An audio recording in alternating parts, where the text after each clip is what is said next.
we've got a continent devoted to growing corn and growing soybeans and growing just a handful of commodities that the federal government subsidizes.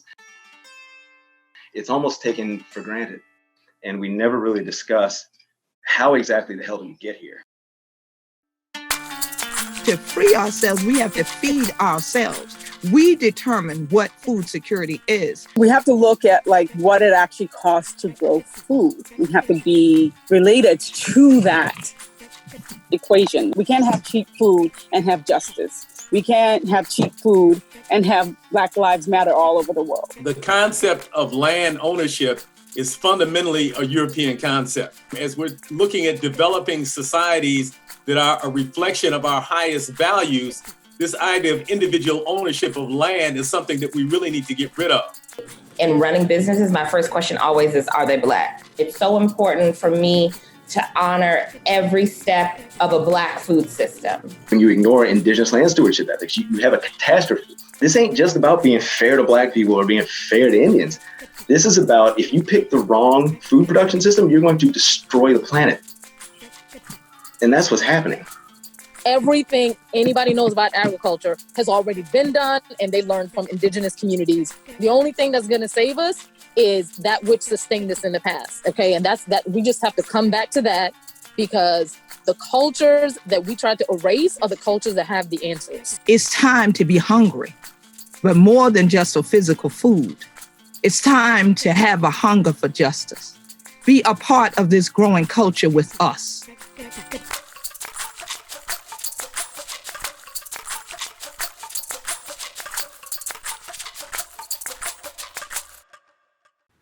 In the Gullah Geechee Nation, we be Black history. I the Queen Quet, head from the body of the Gullah Geechee Nation. What did right ya from Jacksonville, North Kakalaki to Jacksonville, Florida. Same place he yet boat called the 40 acres and a mule. With Sherman, and his forced to get us your line the way. But instead, as I sit beneath these grasses in the sea, I study what these your shoreline where my ancestors navigate. We had to hold on the line and had to take a stand. Casting out the net for drawing the next generation. For march and live this your story. What tell the truth, but the legacy. From motherland to right here in this Gullah Geechee sign. We be the shout, we the pay homage to all them will come for we, all learn the children, how we do, what we do, for men who we be. Oh yes, this year, the living story of Black history. Shouting like we ancestors, they opening the door for the little children for yet the truth about all what we've done do all around the world. From American to Barbados to back here to the Gullah Geechee show where the elders let we know that you know Seminole be we family too. You can't wait to go on. We know what we have to do. And we have to stand true for who we be and pass on this your Black history legacy. So you bring the circle together as it broaden for drawing all 100 children with we will celebrate 365 and 366. This your land where we cast on the sea that you know we standing like the Gullah Geechee Fishing Association for all this year, for feed me and for feed Hunter. Cause you see, we be Black history, cause we victoriously Gullah Geechee, and we still dare ya, the Binya, ain't gwine nowhere tall, cause God done smile on we live this year Black gold story.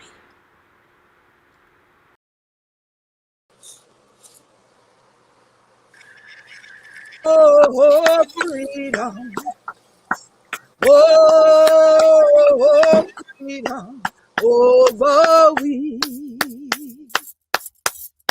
And before I be on a slave, I going be buried in my grave and going home to my God and be free. And I can't crack your teeth and say, look like me. They're up on land in what 100 years ago called North America. During this your time, every year. And now study that. Even when Hunter sing a song, what they like for called the black anthem and things like that. It choked down upon the people right here in the land.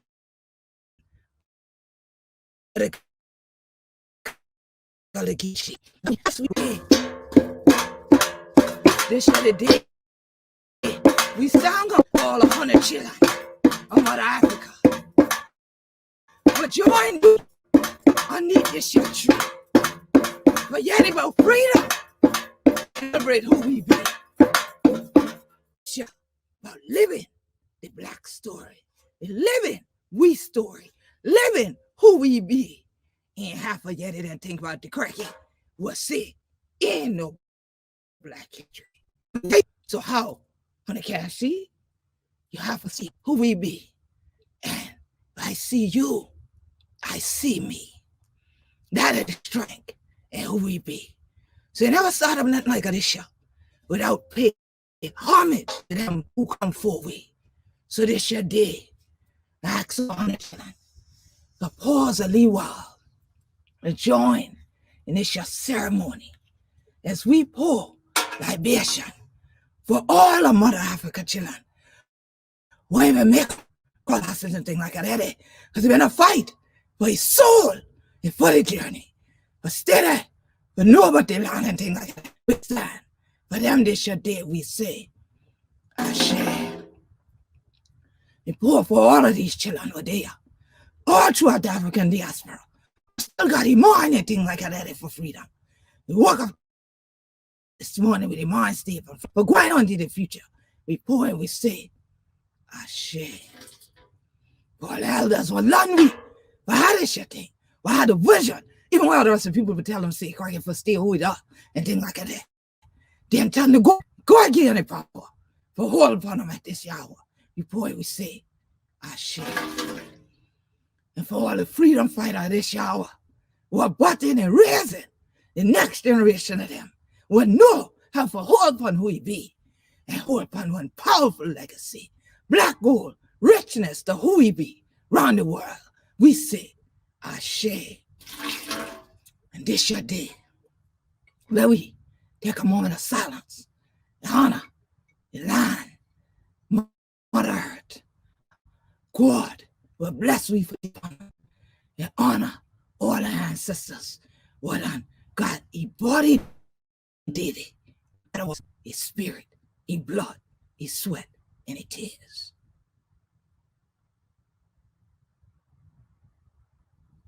Ashe, Ashe, Ashe. As we sit down here and let the church say, Amen. Thank you to all 100 children who taught them not robbery, but celebrate this year day, a living Black history with we. This year the Queen quit, head upon the body of the Gullah Geechee Nation. Underneath this your virtual oak tree with the African family. Oh, my sister Dima, how honor be.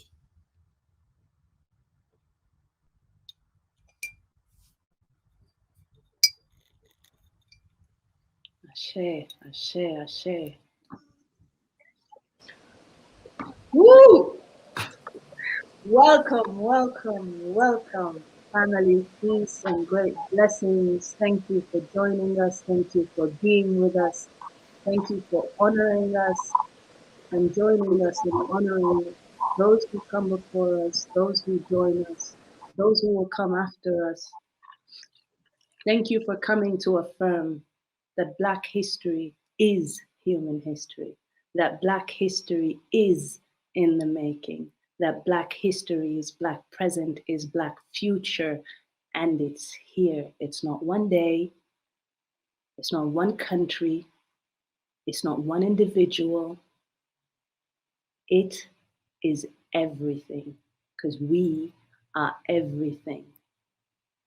Welcome to a growing culture, celebration, and honoring of Black history in the making. Please take a moment to share this video. Take a moment to tell us where you're tuning in from. We are everywhere.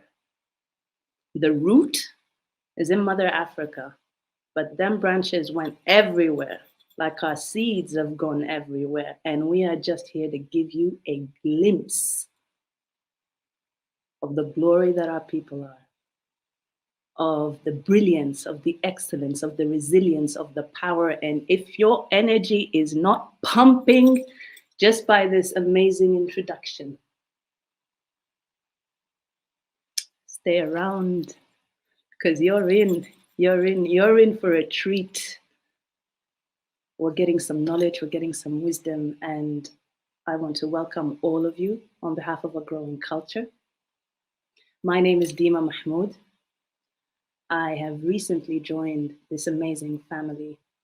I should say rejoined. I should say reconnected, because I am reconnecting with each and every one of the beautiful souls that you see on the screen and that have mentioned and come through earlier in the introduction as well. I'll take a moment to ask them to introduce themselves. And as we are sharing the space with the Africa Week 2020 fam and the For Black Power family as well, we'll give you a shout out. And if you're from one of these families, make some noise in the comments. We see them all. How we do the introduction at Africa Week 2020 is we ask you who you are. We don't do the bios because this isn't a webinar. This isn't a formal affair. This here is a family affair. It's a family reunion. And like Queen Quet said, we're meeting under the virtual family tree. So tell us who you are. Tell us what keeps you up at night and how the greater Black family can help you sleep better, because we're here for it. This is why we're here. So I'm just going to go in order of who we have on the screen here from what I'm seeing on my side. And I'll ask Chef Farmer Matthew, to start us off. Who are you? What keeps you up at night? And how can the family help you sleep better? Can you hear me? You can hear me? Good. I am the great-great-great-grandson of Jupiter Gilliard, born a slave in 1812. Purchased 9 acres of land in 1874 in Brunswick, Georgia, which I am on farming currently. My sons and my daughters are the 7th generation to have planted, harvested, and eaten from that land. We are located in Brunswick, Georgia. I think the one thing that's been keeping me up at night lately, which has been quite interesting, is Ahmaud Arbery was killed less than 10 minutes from my farm, and that memorial service was this week, and it was really interesting because my boys live in Atlanta, and I happen to be up here with them right now. And one of my boys was like, yeah, we're going to go over to the neighborhood over there and talk to some of our friends. And I was like, y'all don't live over there. And they were like, yeah, but we know how to handle ourselves. And I said, no. I know y'all know how to fight. Y'all last name is Rayford. What I want to make sure y'all are able to do is make it out of that neighborhood if you don't know anybody over there. And so one of them said, wait, what are you talking about? And I was like, oh, wait, do I need to have this conversation again? And it stuck in my head all of a sudden that this has been an ongoing thing for so long, and that all of a sudden right now we're acting like it's brand new. And I've heard many of people talk about, man, I got to have that talk. And I was like, y'all should be having that talk all the time. And it hit me today that it's not something we can ever stop talking about. And so that's one of the things that's keeping me up at night, because it's 2021, and I did 10 years in the military, and having to still be worried about this stuff back here kind of like throws me off sometimes, you know what I'm saying? And so if there was one thing that kept me up at night, it would be that here currently. And that's because, like many people that are probably on here, you got brothers and sisters and sons and daughters and mamas and daddies and all that kind of good stuff. So that's the one thing that's keeping me up. I don't know. I guess when we get into really, after everybody's did their formal introductions, we can talk about all the things that it's going to take to make it another 200 years on this property. So we'll do that later.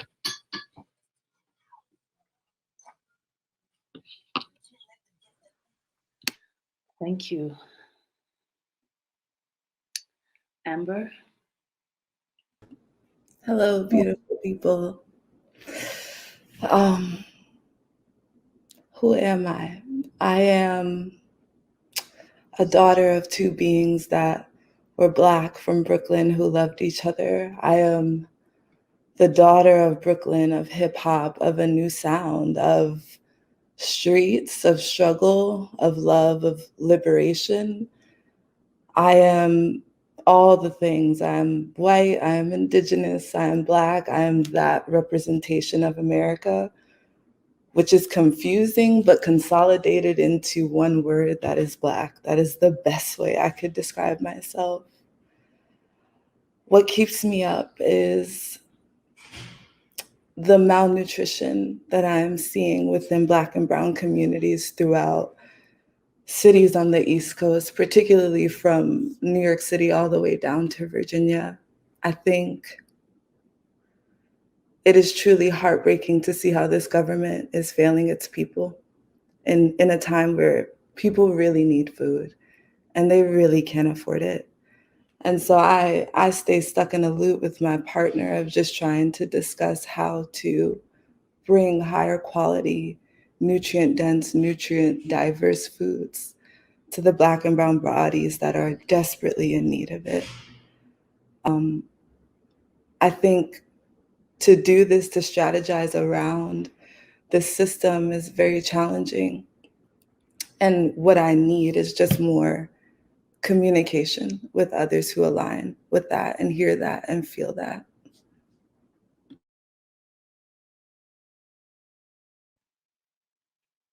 We're here for it. Fam, do you hear that? More communication. Follow. Reach out. Thank you, Amber. Lindsay. Good morning. Well, good afternoon for depending on your time zone. My name is, it's now Dr. Lindsay Lunsford. I'm a proud recent graduate of the Tuskegee University, which used to be Tuskegee Institute. It's the same place in 1946. My grandparents got married. They met there. My grandfather was a Pullman car porter. That was a really tough profession. They used to call every man George, but his name wasn't George. It was Emmett Lunsford. And he became the first guidance counselor in Indianapolis, Indiana. That was a Black man. My grandmother was a domestic scientist, not a housewife. She was a domestic scientist. She had a degree in domestic science from Tuskegee. They gave birth to 4 children that all went to Tuskegee, and most of their children went to Tuskegee. I'm the 3rd generation, but my youngest cousin, Maya Johnson, who just graduated from Tuskegee last December, she'll actually walk this May. She's the 4th generation. So we've got over 30 degrees from Tuskegee. And it's not to be a capitalist or an elitist to push education, but how many people can tell you that their lineage is education from a Black institution? My grandfather swept Carver's floors for his work study. And he ran alternate for Jesse Owens in the Olympics, because what y'all not gonna talk about Tuskegee, what you not gonna forget is our athleticism. Very physically and intellectually and mentally, just very beautiful and dominant. Besides being an educator, my grandfather was a tailor. He stayed sharp. He could make you a whole suit. That's the people that I come from. I work at Tuskegee. I live in Tuskegee to this day. I swear to God, I never would as a child. I didn't really value having something handed down or having a legacy or what it meant, but gratefully, sometimes time and wisdom grant you things that youth and ignorance weren't willing to lend. So as I grew older, I grew more appreciative of my position and what it meant. And I took my mantle and I took my lineage, and I'm proud to be an extension agent. Resource specialist working in extension at Tuskegee, because we're the birthplace of extension. The first cooperative extension agent to ever work in the United States was an African-American man named Thomas Monroe Campbell. His house, which was recently demolished, is down the street from my house. So what keeps me up at night? This question used to be easy. I used to love to go to parties and people like, oh, what keeps you up at night? And I'd always be like, my ambition. And they'd be like, ooh, dope. But as I've grown, toxic capitalism has become more aware and present. You know, they say the body keeps the score. So as I've grown, it's not my ambition that keeps me up at night. I have these like stress mares, you know, where I'm like trying to get somewhere so quick and using all the resources and tools I have around me to get there. And no matter what I do, no matter how smart I am, no matter how I try to calculate the next move, I just can't get from where I'm at to where I want to be. And that's what keeps me up at night. The fear of having everything I need, having the will, having the ambition, and still like not making it where I'm supposed to be. So I guess what's keeping me up at night is trying to control and navigate a future that doesn't necessarily include me in it. So I'm working on that. My therapist says we'll get through it.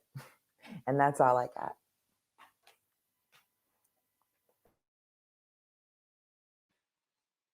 Dr. Lindsay, yes, it was no disrespect, just to be clear, not mentioning that I have put myself in the space that we're under the family tree, but I also need to remind myself that even family needs to remind itself where we come from. I have taken it upon myself not to say Dr. Dima unless I'm speaking to older men who want to feel like I don't have anything to say. Then I'll invoke that doctor. Then I'll invoke that PhD and say, what? But I digress. Thank you so much for that. And our grandparents, our grandfathers. I recently found out that my grandfather was also an amazing tailor, and all his tools are somewhere in the village in Nubia, and I will find them somewhere. Thank you for that. Thank you so much for sharing. And last but certainly not least, here with us on the screen, Johnny, Chef Johnny.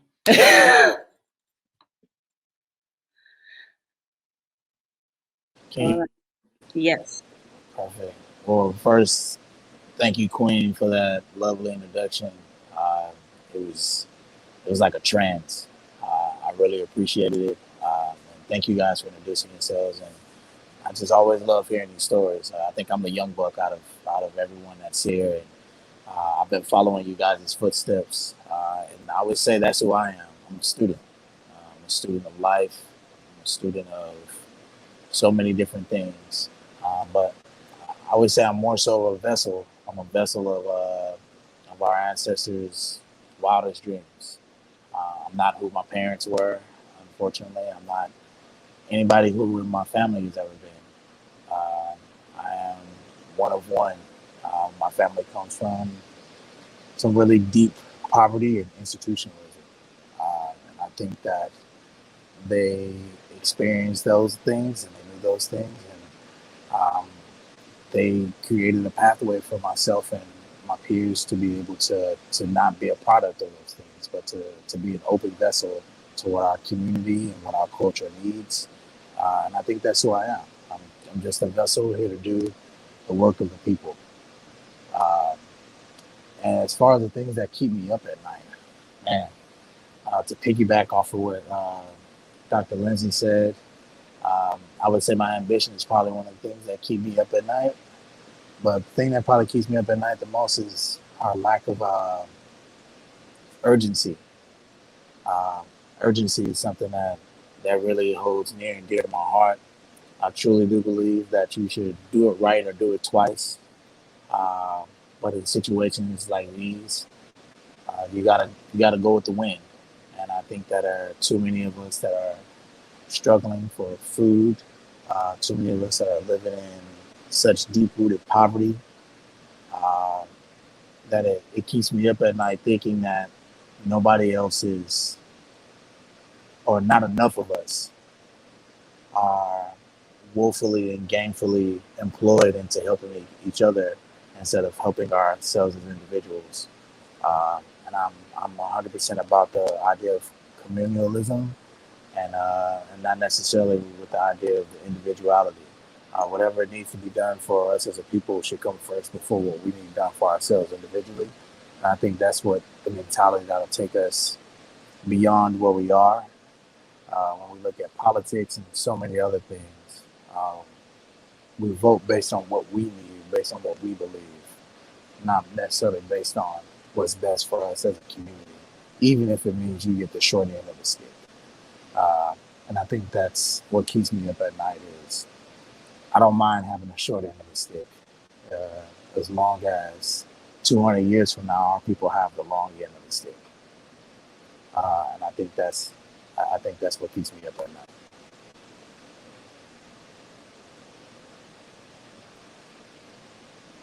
Thank you.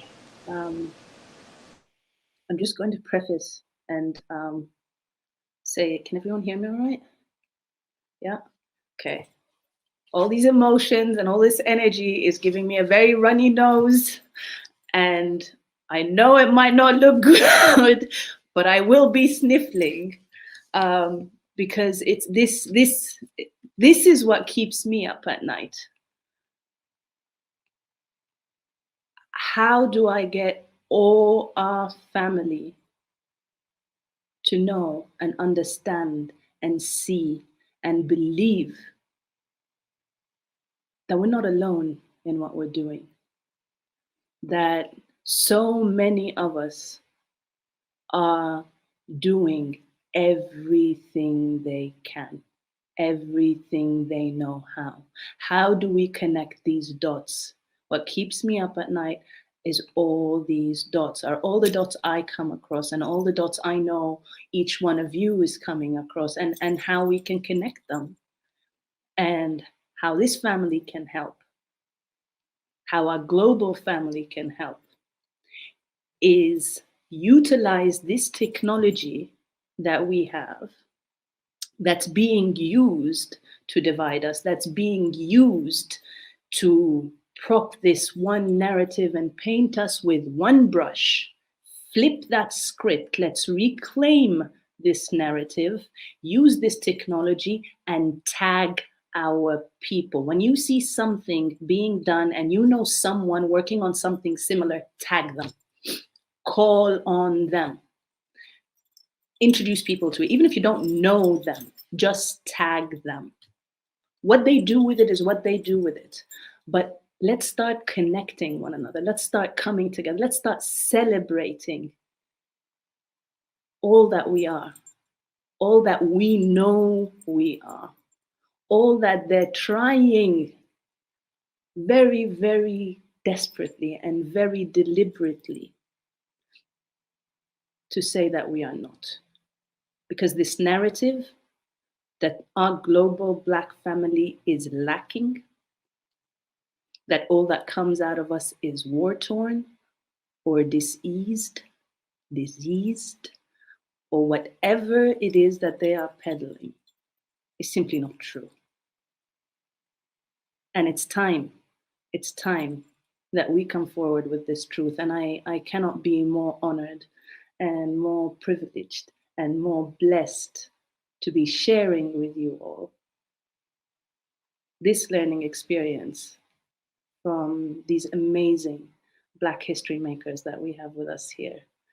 I just want to make sure that we have the video ready. In this time, as we get Leah's video ready to stream, this is another amazing human being, another amazing soul, and you'll see why in just a second, who wasn't able to join us in person on this live, but took time to create this video to be with us and be with you and share with you what Black history is. To her, from Soul Fire Farm. Greetings, family, peace and blessings. My name is Leah Penniman. I use all pronouns, and I am one of the founding co-directors and the farm manager at Soul Fire Farm in Mohican Territory, Grafton, New York. We are an Afro-Indigenous centered community farm that's dedicated to uprooting racism and seeding sovereignty in the food system. And I'm really grateful to be here with you all for a Growing Cultures honoring of Black history and Black futures. And one of the ways that I honor and celebrate Black history is by thinking about the incredible contributions that our people have made and continue to make to the agrarian tradition. And so I want to use my time to give thanks to the ancestors and the contemporaries who have made these contributions that make it possible for us to have a powerful relationship to land and good food on our plates. I want to start by giving thanks to the ancestral grandmothers who braided seeds of okra, cowpea, black rice, egusi melon, millet, sorghum, and other grains into their hair before being forced to board transatlantic slave ships, because they believed against odds in a future of tilling and reaping on soil, and they believed that we, their descendants, would exist to inherit that seed. And along with the seed, of course, they stowed away so many brilliant traditions and ways of being in right relationship with one another and the earth. And so we also give thanks for the soil testing methods that they brought with them. For example, the texture by feel and by sight of the Yoruba people that allow us to use our 5 senses to determine how healthy and bountiful our soil is. We give thanks for the vermicomposting, the composting with worms that started with Cleopatra in Egypt, who put out a decree that anyone who harmed an earthworm would be punished, and really believed in the importance of protecting the earthworm, which in turn enhanced the fertility of the soils of the Nile River Delta. We give thanks to the women of Ghana and Liberia for inventing another form of compost called African dark earth, which is a super rich black pyrogenic compost that captures carbon and enhances fertility. And they believe that everybody has an obligation to add to those layers of compost, so you can actually determine the age of a community by digging down and measuring the depth, since each person and each generation has contributed. We give thanks to our folks in Haiti for coming up with the Jardin Lacou, which is one of hundreds of permaculture combinations of trees with understories of bushes and perennial and annual crops and integration of livestock. And these systems become self-perpetuating and self-renewing and provide complete nutrition for the community. We give thanks to the people of what is now Kenya for their terracing system called Fanyaju, or throw it upwards, ways of preventing erosion and using marginal lands to support the sustenance of our people. We give thanks to the farmers of Namibia and Angola, the Ovambo people, for inventing a form of raised beds that super concentrates fertility and manages water, and is the basis for how so many of us farm organically today, also using raised beds. And for the Dahomey people for coming up with the Dokpwe, which later became the Kombit in Haiti, which is an incredible system of mutual support that does not rely on wage labor to get things done, but instead these mutual aid societies where we take turns helping each other on one another's farms, providing music and food and uplifting culture and celebration around that work, so that the things that we need to do get done in a way that is non-exploitative and in a way that is celebratory. We give thanks to the women of Nigeria and later in the Caribbean for the Susu, which is a proto-credit union, a form of folks putting in money and resources at regular intervals into a collective pot, so that we can take turns getting loans and grants from this collective pot to do things like build a market stall or buy livestock or send our children to school. And we give thanks to the ways that these incredible technologies are carried forward and manifest in the diaspora. We're so grateful to Fannie Lou Hamer for starting Freedom Farm Cooperative, which was a safe haven for sharecroppers who were organizing during the civil rights movement and who were either kicked off or found it unsafe to stay on these plantations where they were sharecroppers. And they worked together to produce food, to provide scholarships and burial fees for their members, to share these resources with community. We give thanks to all the brilliant minds out of Tuskegee University, including Dr. George Washington Carver, who's arguably one of the founders of the modern regenerative and organic movement, who taught a generation of farmers to use cover crops, to rotate their crops, to pull muck out of the swamps and leaves out of the forests in order to fortify their soils, who believed that soil was sacred and a gift from God. And also out of Tuskegee, Booker T. Watley, who's arguably the founder of the whole farm-to-table situation. So whether we're talking about the CSA, community-supported agriculture, whether we're talking about pick your own, or the idea of having a newsletter so that people can know about your farm, these ideas came from ancestor Watley. We also give thanks to the Black Panther Party for many things, including their free breakfast program, which fed 20,000 children every single day, and which was the basis for a lot of the free food programs that we have out of our schools and community centers that center the survival needs of our children. We give thanks to Hattie Carthen and all of the urban gardeners, community gardeners, who saw the need to turn vacant and abandoned lots into oases of culture, food, and community, and really reclaim our urban spaces. And we give thanks to all the legacy organizations that have been tirelessly, fighting for the rights of Black farmers and continue to do so, such as the Federation of Southern Cooperatives, the Land Loss Prevention Project, the Black Belt Justice Center, the National Black Farmers Association, and so many more, SAFON, Black Family Land Trust. And it is, because of them that we, the returning generation of farmers, is able to have something to build upon. And so my message for the children, what I want to teach the children on this Black History Celebration Day, is that you belong to the land. You've always belonged to the land, and don't let anybody tell you otherwise. She yearns for and misses the feel of your bare feet on her back, and you are welcome on the land. So I wish the best for everyone. Happy Black History and Black Futures Month, and have a blessed and beautiful day.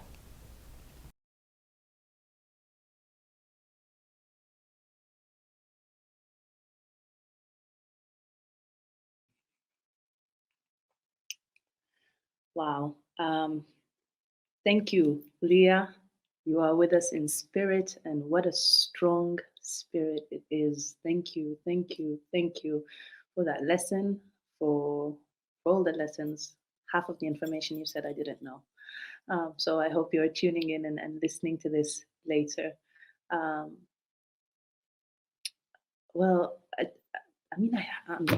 really speechless. I don't even know what to say. Okay, well, let the celebrations begin. Let's just all unmute and let in all the sounds, let in all the energy, bring in all the questions, and have these conversations. Queen Quet, I believe you wanted to answer the question first, so let's start there.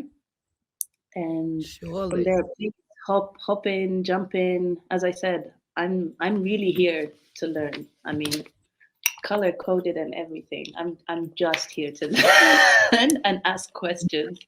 Please. Yeah. Yes. Well, first and foremost, they said let the sound in.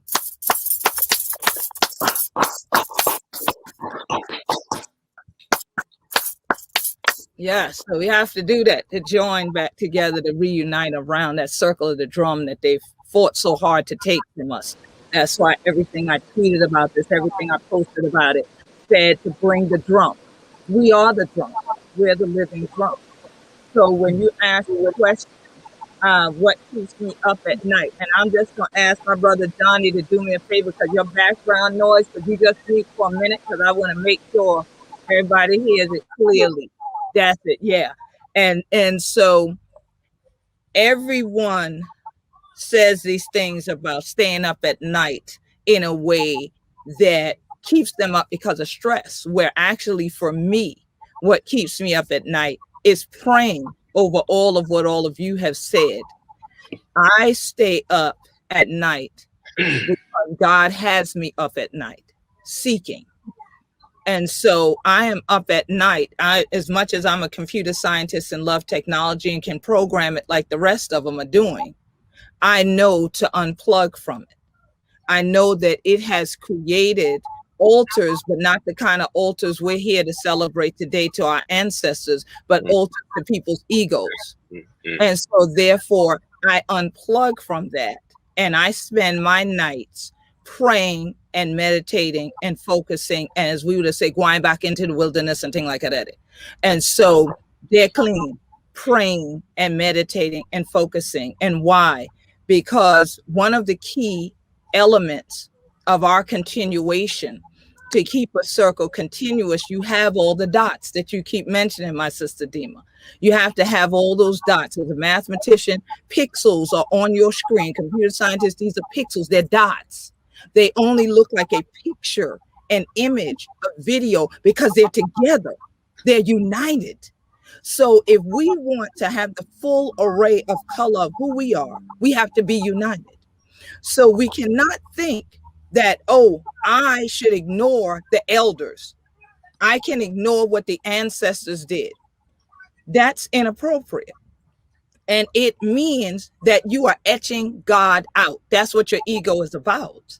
And so if you want to bring in that godly power, that godly energy, you pray, you meditate, you center, it's always about unity. It always brings together a circle. That's why you see the Gullah Geechee Nation flag. It's a circle. It's a circle. It's a circle unbroken. You see the center is the tree of life. It's human bodies intertwined, representing all of our ancestors. And they're rooted where their souls are in the soil. And so from that root comes the fruit. You don't have fruit without the root. So the children can't get rid of the parents. The children can't get rid of their grandparents and expect to exist. So when we hear and we discuss the things that all of you have said, that a lot of times is what I'm seeing is the missing element that I grew up with. Underneath the true oak tree and thing like that, eating the bush arbor for true and thing like that is intergenerational. And respect is center. Faith is a foundation. And so when we have that faith that God brought our ancestors through so God can do it for you, then there's no way that I see you and don't see me, and that you see me and don't see you. And if you see me as you, then what else would you do but unify, share, commit to one another, to uphold one another, to be united in the fight. And what you wouldn't do is allow anybody, no matter what nationality, no matter what race, to come between us. We are inextricably tied together. So a lot of times the work ain't outside the house, the work is inside the house. That where we see brothers and sisters just point blank acting a fool, they need to be called to task on that. That's what our elders used to do. They would draw you in and say, look here, you no manners any. Down right here. What that is? What honor to do? What you doing for? Okay. And they would straighten you out right there and then, because they knew that if you don't go ahead and subdue that, get rid of that right then, you are going to create a monster. And now that there is a monster out here on the loose that's been trying to rip us apart, that means we have to hold together that much stronger as African people around the globe. It's that easy and it's that simple. Don't think because the monster might look brown because it's, got a little melanin in it, that it ain't part of what is trying to tear us loose. We have to admit that reality. The difference is the monster can die if you don't feed it, though. Don't feed the drama. Don't feed reality shows that are not real in the first place. Don't feed and seed what you don't want. Feed and seed what we do want.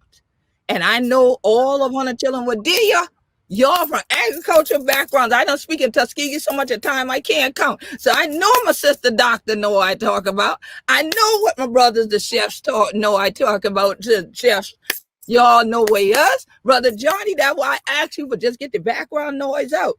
Because I think sometimes that's what's wrong. We got too much background noise coming in, keeping us up. But that noise don't have to be the one we hear. Let's hear God. Let's hear that drum that says, come on, y'all, get back together, stay united, never break apart. So I just wanted to share that with you, that's what I do in the waking hours. I pray, meditate, and then I rest and I work. I tell people I recharge and I work. because I'm working for what I want, not what I don't want. Ashe. I had to unmute so you could hear my fingers snapping. Yes.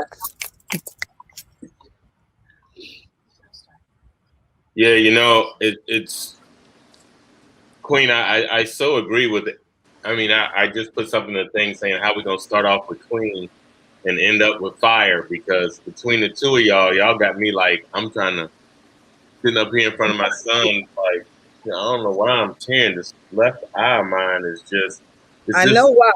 Because you can't get up. Because you really want to shout, and that shout power can't come out no other way right now. I know. But you know, one of the really interesting things is my son is right here. Yes. Oh, that's right, who you were referring to. And that's my youngest boy right there. My youngest male in the family, and he's 11 now. And one of the things that I've realized is that if we want to have that food security that we want to have, we got to really start honing in also on our youth, because true story for me is, Lindsay, I know what you mean when you say you want to go back to Tuskegee. I don't have any wonderful things to talk about when it comes to the South growing up here in the 70s. You know what I'm saying? And when I came, and I promised, not only would I not come back, but unless somebody died and I cared, I wasn't coming back. And I have been back home for over a decade now. So somebody you care about. Yeah. And I've been back for over a decade now, and I am noticing where I failed by not coming back earlier, but not as though it's just a negative. I came back when I was supposed to come back. Divinely ordered. Divinely ordered.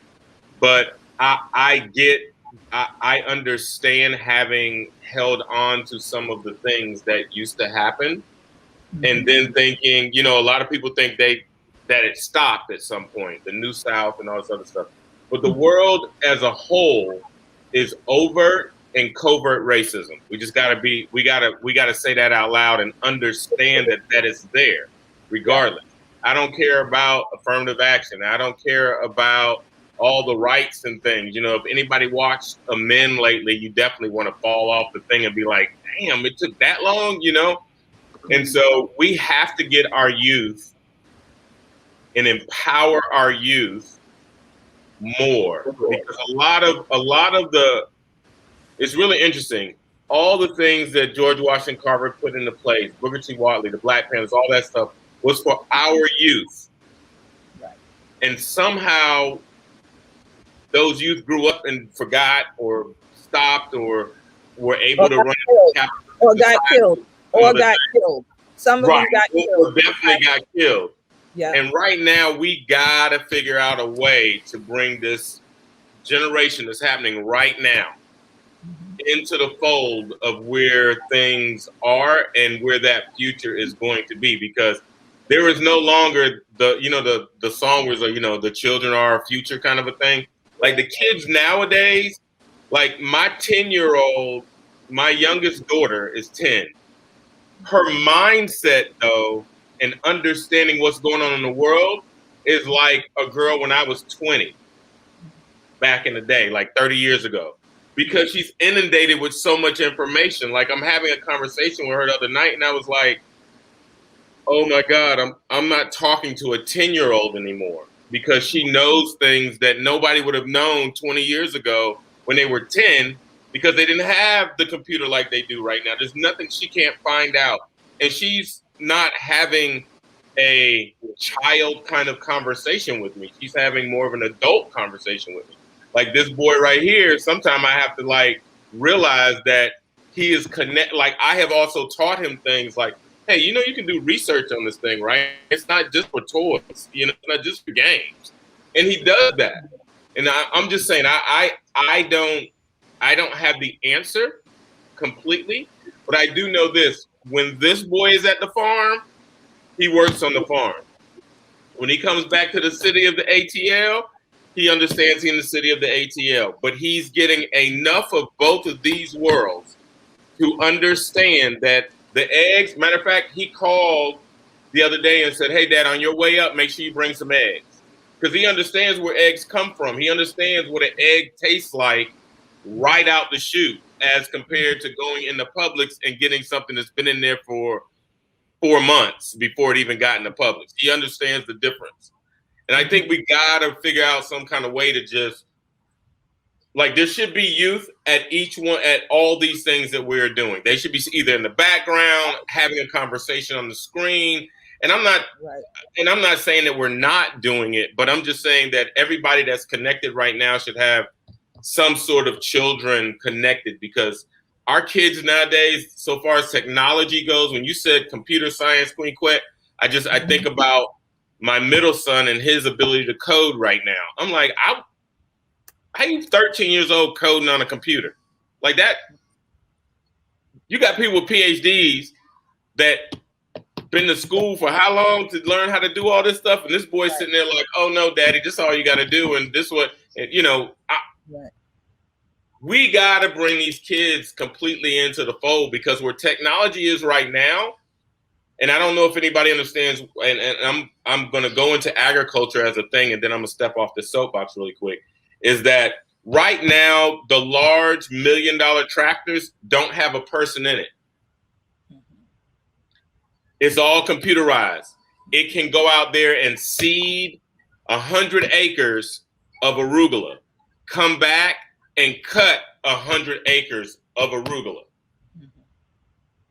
and then come back again when it knows the arugula's popped up a second time to cut it again.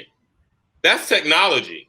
Absolutely. And no matter how much we want to walk away from it or talk about how much it's done, it is not going anywhere. And if we also want to take care of our food system, we need to figure out where technology affects us inside our food system.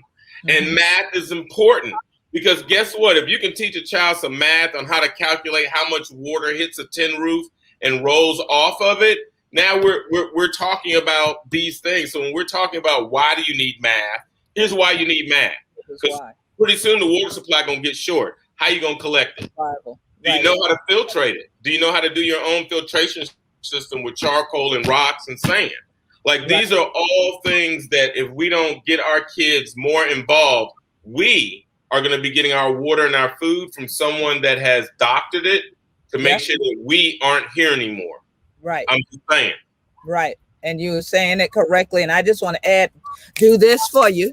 But I also, as a computer scientist, want to say thank you, because you're talking about living in balance in a technological world and in our traditions. And I was a person that started doing that umpteen years ago, and people looked at me like I had 2 to 3 heads, because they did not grasp even what a computer was, and the internet was brand new. So now what we have to recognize, though, and I would tell people, watch the film, The Social Dilemma, because the people who are programmers don't give their children phones and things, and then they watch what they're doing, and they make it clear why. Because a lot of what the children think they know, they don't know.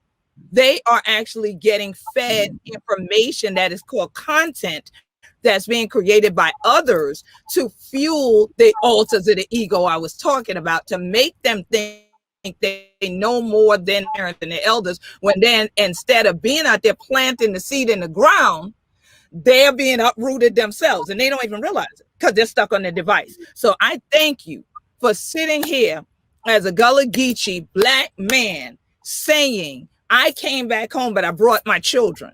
I brought the next generation of warriors back to the soil from whence their roots come, and show them how to work that land and stand. Work the technology so it benefit we. Don't let them divide we. That's how we be. Thank you for that. I appreciate you. Thank you. Thank you for sharing that and for bringing in an angle which we absolutely need to talk about. And I just want to reference one of the comments that was just put on the screen by, I think it was Myron York, said, sounds like someone taught those children to seek answers to the right questions. When we're talking about bringing in that younger generation, our future, what got you started? There was clearly a transition for each of you. There was clearly a, don't look so shocked, Matthew. Yes, you, all of us. What got you started? Like, what made you go home? Why did you go home? There was another comment that said, a lot of us are being called home by spirit. And in so many ways, I believe that. But there's a certain click, and it will vary from each one of us. And I think it's a great opportunity to show how we're not all one thing. We're one, but we're not all one thing. Not monolithic.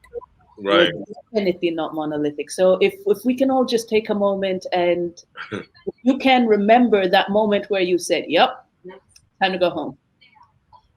What was it for you? And whatever home is for you, whatever home is, time to go to the soil, time to look at food, time to Nubia's calling in my case. What was it for you? You know, I can say for me, yeah, that I don't want to. I don't want us to not forget about the time periods that we're in, or were in. So when I graduated from high school, the only thing I wanted to do was go to culinary school. Like, I wanted to go to culinary school. Like no, I knew how to cook. I was like, I want to go to school. I want to be top chef. And we talking back before there was a Food Network. My dad had been a baker by trade. And his response to me was, there's a lot of goddamn things you can be. Cooking ain't gonna be one of them. Because in his lifetime, from the 50s and 60s, he had never seen a black man that ran his own kitchen, that wasn't some kind of like small mom and pop restaurant somewhere, you know, hole in the wall kind of thing. My dad was like, nope, you can't do that. Can't. No, matter of fact, not only can you not, you're not gonna do it. The opportunities for life are so much bigger. He says now, if he knew then what he knows now, I remember the first time I was in the New York Times, he says, so they actually call you chef? This is my dad saying that to me. And I said, yeah. He was like, okay, walk me through how you did that. He said, because I've never seen a black man called chef. Now imagine this now. And my dad just said this to me in the 90s. He was like, I'm so proud that you made it and decided to do this. And I was like, well, Dad, imagine where I'd be if I would have done it 20 years ago. And then there was also this thing about coming back to the land. When I was the chef at the House of Representatives in Washington, D.C. Yes, where the insurrection happened. I used to be the chef there. And I remember coming home with my sister and having the conversation about, you know what, sis, we need to go back to this land, and we need to take care of it. We can't lose this. Like, it's been being farmed. Why don't we go back to farming it? And my first response from people that were close to me was like, boy, you going home for that slave work? Don't nobody do that slave work. And I said, well, how does the food get into the, man, I ain't going out there where I can't see me working no fields. And so my response then was, well, I'm not going home to pick cotton. This is my land. I want to own my land. And they were like, oh, I hadn't thought about it like that. And so I think that part of what brought me all the way in was the fact that I had started to realize that I need to stop letting even my own people shape my thought process of what being and doing specific things that used to be considered, right, to what it is now, right? And I think about all those farmers when I was a kid from Carolina to Florida that were truck farmers. They brought their stuff to the edge of the road and sold all of it. kids that went to college now. You know, so we've taken a lot of our own economic system away from ourselves and given it away. And I think that that's all the things that started bringing me back home over a decade ago, because I started to realize that as much as I was consuming, it wasn't from anybody that was on this screen. I wasn't buying no clothes from either one of your grandparents. I wasn't on the islands. I wasn't at Chef Johnny Rhodes' place. I wasn't doing any of that. So I think for me, those are the things that like really pulled me back. And then I have children, and I started to realize that if I want my children to have the right example, I too have to do the right things. So I really don't, anything they say they want to be, I'm like, go do it. If they change their mind, okay, no problem. Go on to the next thing, because we all did all those things. And you know, none of my kids wanted to be a fireman. None of my kids wanted to be like my kids want to be realistic things. And so I think that's why I'm here. Woo. Y'all better stop me. I'm sorry. I'm going to go on mute, and I'm not going to come back. Don't be sorry. You are dropping some serious knowledge and wisdom and inspiration here. There you go. Ali Tijani tuning in from Paris, telling you, so inspiring, Chef. Yeah. Ali Tijani, Sudanese. Dr. Lindsay Lunsford, what got you started? Oh, well, I didn't mean to cut over you, but I was really inspired by some of the comments that Chef Matthew made. And Queen Quet earlier. Like, I've got like 7 quotes. Like, I'll put them in the chat box. I have like 7 quotes from you. And I was thinking a lot about your comment about time, like where you come from. So I'll own my time, right? I'm a child of the 90s. So I was raised by a lot of those little dots coming together. As Queen Quet said, they came together to make television screens, and they helped raise me, right? And I used to be ashamed of that, but I'm not ashamed of that, because I'm not ashamed of any part of my story, right? So it was these television shows. And you know, the 90s, we had some golden era TV shows. Oh, a golden era, right? And why is gold of value? But anyway, we had some great TV and we had some bad TV, but you got to take the good with the bad to learn. That's education. So I would just say, being a child of the 90s, I grew up learning from storytellers, visual storytellers. Like, you got to show me, to tell me, to reach me, to make me feel it. So I would credit a lot of this to Aaron Magruder. If you're not familiar with Aaron Magruder, he's a griot. Yes. Boondock. He's I would call him a cultural historian, if you just want to like elevate, you know, if we're just into titles. But he's a comic, and he is an illustrator, and he made the show Boondocks. But he also made the show, which is highly, highly underrated, which is Black Jesus. Shout out to the elders, Charlie Murphy and John Witherspoon, who both transitioned, but their last projects were Black Jesus. Black Jesus really touched me. I'll let you go Google and find out what it was about. But basically, long story short, if we cut all the respectability politics out of it, Black Jesus comes back in a long hair weave, beautiful, luxurious, and he's 6 foot tall, and he's in Compton. And he's like saving his homies, and he's in the hood, and he's like reaching the people. He's gospeling. He's reaching his disciples. And their ultimate project was to build a community garden so they could like grow their own marijuana without being enemies of the state, so that they could also gather and grow their own food, and so they could have a place to be, like without punishment, like they could have their own oasis. And my early 20 self saw that and was like, I hear you, God. I hear you, ancestors. Put forth the vision you want me to produce. And that show really touched me. I was like, that's the answer. Everybody wants to make, and I didn't even really want to get into, I didn't believe at that time in higher degrees or education. I was like, that's the man, right? Everybody up in those halls, like, oh, I loved Elder De Gregory. He said, like, my God, like those halls of sin and tyranny, when he talked about like that really, really high Ivy League education, like what they caused to the world. I'm not talking about HBCUs, but I'm biased. But anyway, long story short, I was like, yeah, this could be me. But not to give all the glory to just chance, ancestors, and artistry. That's why artists is so important what you create. Aaron Magruder didn't know When he made that television show, it would make a young woman feel like being able to visualize her purpose on screen, no matter how comical it is. Because I think respectability, we feel like our higher purpose always has to come to us in just some ordained way, but not just like creativity and, you know, what my inner child likes to vibe off of. But I would also add, and this is to what you said, Chef Michael, Chef Matthew.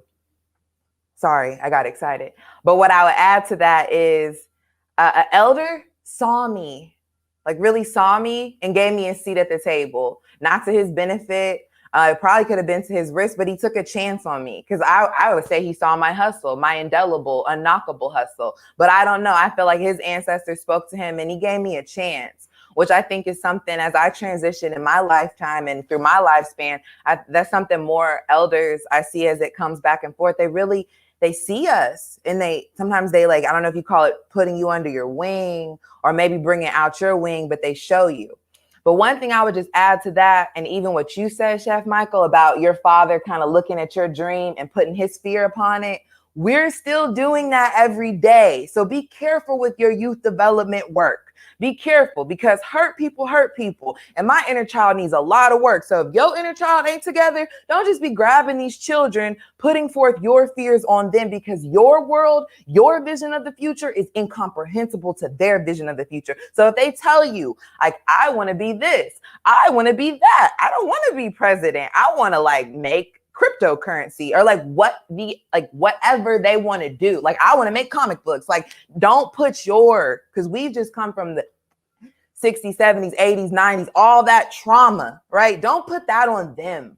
Don't put that on them. So like, yes, youth development programs are great, but hurt people. So if you're just going there to impart your knowledge on a young mind, back it up. Because that's white supremacy in education anyway. That's not how we learn. If you're going there to hear the message, because they say out of the mouths of babes, right? If you're going to hear the message and to reciprocate and to guide and to give space for, then please engage with the youth. But if you're just going to impart your great wisdom, there's other things you can do. And that's all I got. Thank you, Doc. The doctor did a house call. Thank you, Doc. Scripture up in here. All right now. Can you please have your show? Yes. I got a question for the doctor, though, on what you just said. I heard you in terms of the intergenerational aspects and stuff. But what about what you keep repeating? Hurt people. And what if instead of being in a circle of healing like we're in here today, it's just a bunch of bitter folk? It don't matter what, they are the same age. It's not nobody else coming in from the previous generation to talk to them. They're just all the same age. And so we used to call it blind. Our elders told us that blind leading the blind. But how would you address that in terms of the context of what I was saying earlier? Because it doesn't matter who it is and what age they are. If they're injuring us, we need to back off from that. But if you're already that hurt person, don't you just make a bed for everybody to jump in that's like you? So we all in here just kind of wallowing around in that bed instead of somebody saying, get up. And in scriptures, take up your bed and walk, so that we walk forward. So how would you address that just for the circles of people that aren't listening to any group ahead of them? They just are pulling together everybody the same age. What I heard, like what spoke to me, what Spirit said to me is what you said about get up. I remember when I was struggling through something and I wanted to give up, I was like randomly, right? So you got to listen. Like you said, if you cut out the background noise, then you can hear God. And God might not, and this doesn't have to be on the, I know. Like whatever your religious spirit, just give me a minute, work with me. I'm trying to get there. Right. All I'm trying to say is you can hear things in mysterious ways. So I was just riding in the car and I heard over the radio an evangelistic preacher. I was like, let me quickly turn this. And I was like, wait a minute.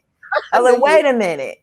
Maybe that's what certain messages ain't gonna reach you because you already built to not hear them. So I was like, give this man 30 seconds. So I listened. And this man said he studied the Bible. And of all his studyings of the Bible, he studied what angels said when they spoke. And he's asked the man, he said, do you know what's the most common thing that angels say when they appear and speak to people? And he's like, I don't know, like, hark, the Lord is coming. He was like, no, close, but no. He was like, they appear to tell you to get up. He's like, throughout the Bible, when angels come, they come at a moment when you're about to stop, and they tell you to get up. Like, get up. Faith without works is dead. Get up. That's right. So when you talk about people leading each other and they're blind, and it's like, how do we get up? And even going to what Malcolm X said, it's like, how do you wake people up? Like, you can't. He specifically said you can't. The worst, when he asked about the movement, the civil rights movement at the time, he said the worst problem is we got a bunch of sleeping people working together, trying to unite around a central cause. We will get nowhere if people don't wake up. They're like, well, how do you wake the people up? Do you tell them about their conditions, how bad it is outside, how much poverty they face? He was like, no, because people know better than you how they suffer. You wake the people up by telling them their capacity for greatness. So all these sleeping people, if they knew better, maybe they would do better. And Ella Baker said, if you shine the light, people will see it, So that's what research is. So I think for these sleeping people, you shine light. And you will have everybody, like Booker T. Washington said, everybody is not to be saved, right? You know, the road to whatever. Right. Everybody's not sometimes to be saved. You got to go on without them sometimes. Exactly. Yeah. Like Harriet said, I will shoot you or you will get left here today. But we're making it to freedom. So I just say that to say, show them a better way. And by showing them a better way is show their ways to them. So all I say about hurt people is I think, like you said, technology builds altars to egos. Well, then that also builds practices of how do we praise and stroke egos? And do we post pictures of us with a bunch of little children and like how we're helping them and how we're doing? So I just wanted to shine light on that like, yes, we got to work with the youth, but I think so many times, look how people work with us. We got to go back to how we were worked with. And like how that did and did not benefit us. So that's just what I wanted to say on that. I agree. Thank you so much. Appreciate you. Thank you so much for that. I'd like to bring in here a quick quote from our Cape Verdean brother, Baiz, who said as he opened a Global Day of Action on the 22nd, Global Day of Action for Black Power, he said, there is no guide to waking people up. They just wake up.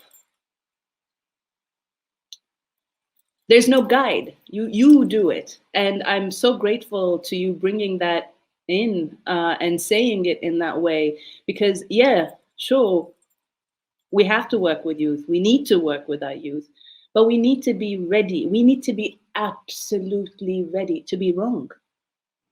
We need to be absolutely ready to learn from our youth. We can't send them out there to learn all these lessons to deal with this technology and be that when they're coming to teach us or show us something, say like, who are you coming to teach? We need to be okay with being wrong, and we have to be comfortable with being uncomfortable, just for a little bit.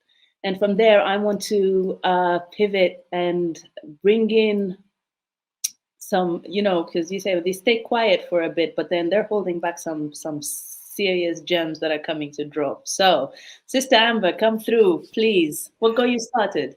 I mean, I feel like me and Johnny are probably the youngest here, and like I'm in between the millennial generation and Gen Z. So it's like we're talking about children, but I am a child essentially.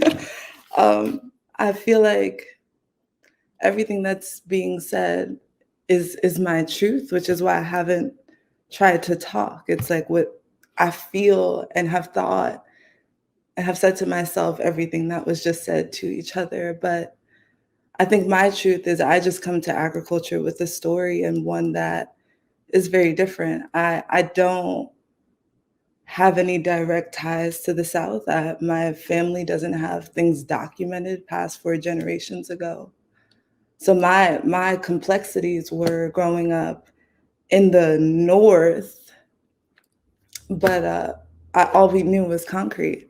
I think on a cellular DNA, spiritual level, yes, we knew about other livities that have existed in our lineage, but directly, I mean, I was the youth, 7 years ago that didn't know that the egg is also the chicken cutlet in styrofoam, which is also the feathery chicken. Like I had no clue. And in my family, like I come from a family of not woke people, not in the sense of connecting with land, not in the sense of, like, I come from families of drug dealers and the projects, and like, I come from the gritty and the raw. And so for me, my waking up is like, I had to. I mean, I swear on everything I know, the universe made it clear. I was the perfect Black girl from the hood with the 4.0 GPA and the perfect SAT score. And really, it was Great Spirit that was like, this is not, you are not going the traditional academia way. And I say that to say 4 months into my college career, my father, who was an NYPD officer for 20 years, murdered my mom. And that's what did it. That's what woke me up. That's when I was a baby, but I was being treated as an adult. But I was hungry and I was homeless and I needed income. But I was already an adult. So my truth is like, I went straight to the soil. Literally, like, I went straight to the soil, because there was nothing else that could understand what I was going through. And to this day, I feel that is true. I feel my circumstances were very unique as a Black woman from Brooklyn. There was nobody that could tell me what to do. And personally, in my lineage, I mean, there's really no elders. My mom lost her parents. My dad was disowned by his. So once I lost my parents, it was finalized. Like, we have to turn this around. So personally, the soil is what saved me. I would not be here in front of you in this level of health if it wasn't for me nose diving straight into the soil. Because on a real level, I recognized very quick, as I saw my mother's casket lowering into the ground, that I have to tend to the soil. Once I saw my mother in the soil, there is nothing else that I need to do besides communicate with my mothers through the soil. And that was my truth. Like, once I read The Secret Life of Trees, and it was like, well, trees talk to each other through their roots in the soil, then I knew I have to know, not think, not hope. I have to know that every time I plant something, that it's going to my ancestors. It's communicating with my parents. So for me, farming was never an act of others. I was never thinking very much about others. It just so happens to be work that affects others. For me, it was completely selfish. It was the most selfish act I could ever do after losing my parents. Is just say, I just want to spend the rest of my life planting in prayer to my own people. And to have a mother as an ancestor, I can't think of a more powerful way to come in with vision into agriculture. Amber, I just want to hug you from here, because you represent all my family in BK. I got a lot of folks that I love in BK. I lived there. I stomped the concrete with you, sister. But you are that rose that broke through the concrete that Tupac talked about. A lot of people don't realize that. So I appreciate you. A lot of love for you, and sending you love and blessings, truly, as you continue to connect to the souls of the soil. Your journey is a powerful one. Appreciate you.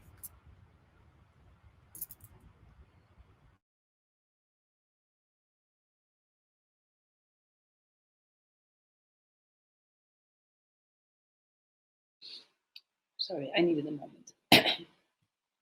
Thank you so much for healing us with you as you share this truth. I'm just going to give it to Chef Johnny to share how you started. Thank you. Certainly. Man, it's a lot to process with everyone. I sat here and listened, and I'm almost lost for words. I hardly ever found myself like that.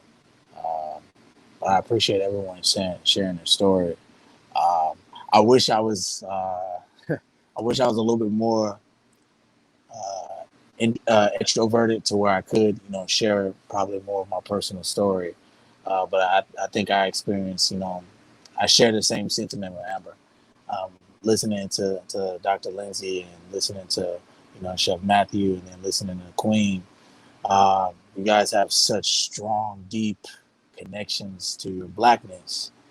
And from being 100% honest, I don't think I discovered my Blackness until I was in my late 20s. I didn't come from a family that was, proud to be Black. Much like Dr. Lindsay, I'm a 90s baby. I grew up in the 90s, and I grew up in a time frame where dark-skinned men weren't in style. I grew up in a time frame where nappy hair wasn't cool. When you're poor, dark-skinned, ghetto, and living in the South, it took me until my late 20s to understand how damaging those infractions were to me, mentally and psychologically and physically, because it creates a dark cloud of self-doubt and a deep reverence for things that don't have a reverence for you.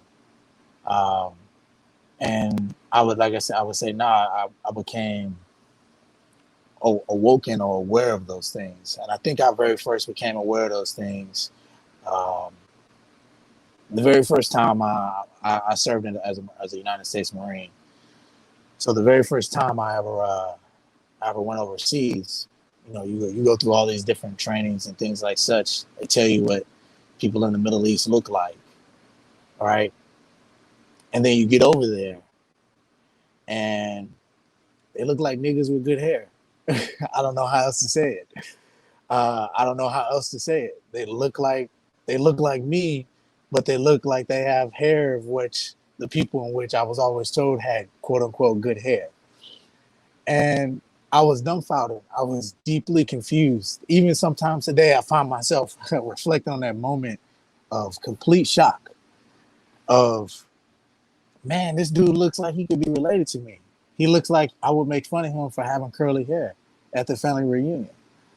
And I think that was the first time that I became aware of my Blackness.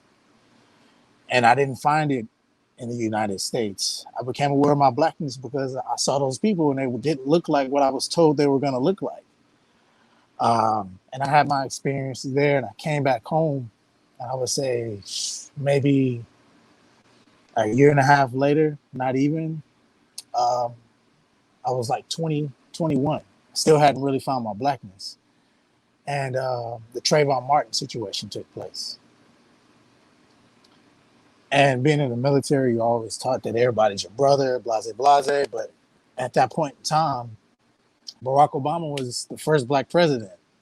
So there was a lot of things going on for me trying to not identifying with my Blackness at that point in time. But I saw Barack Obama, I was like, cool, bet. I knew that's what I knew I needed to, be forward with that.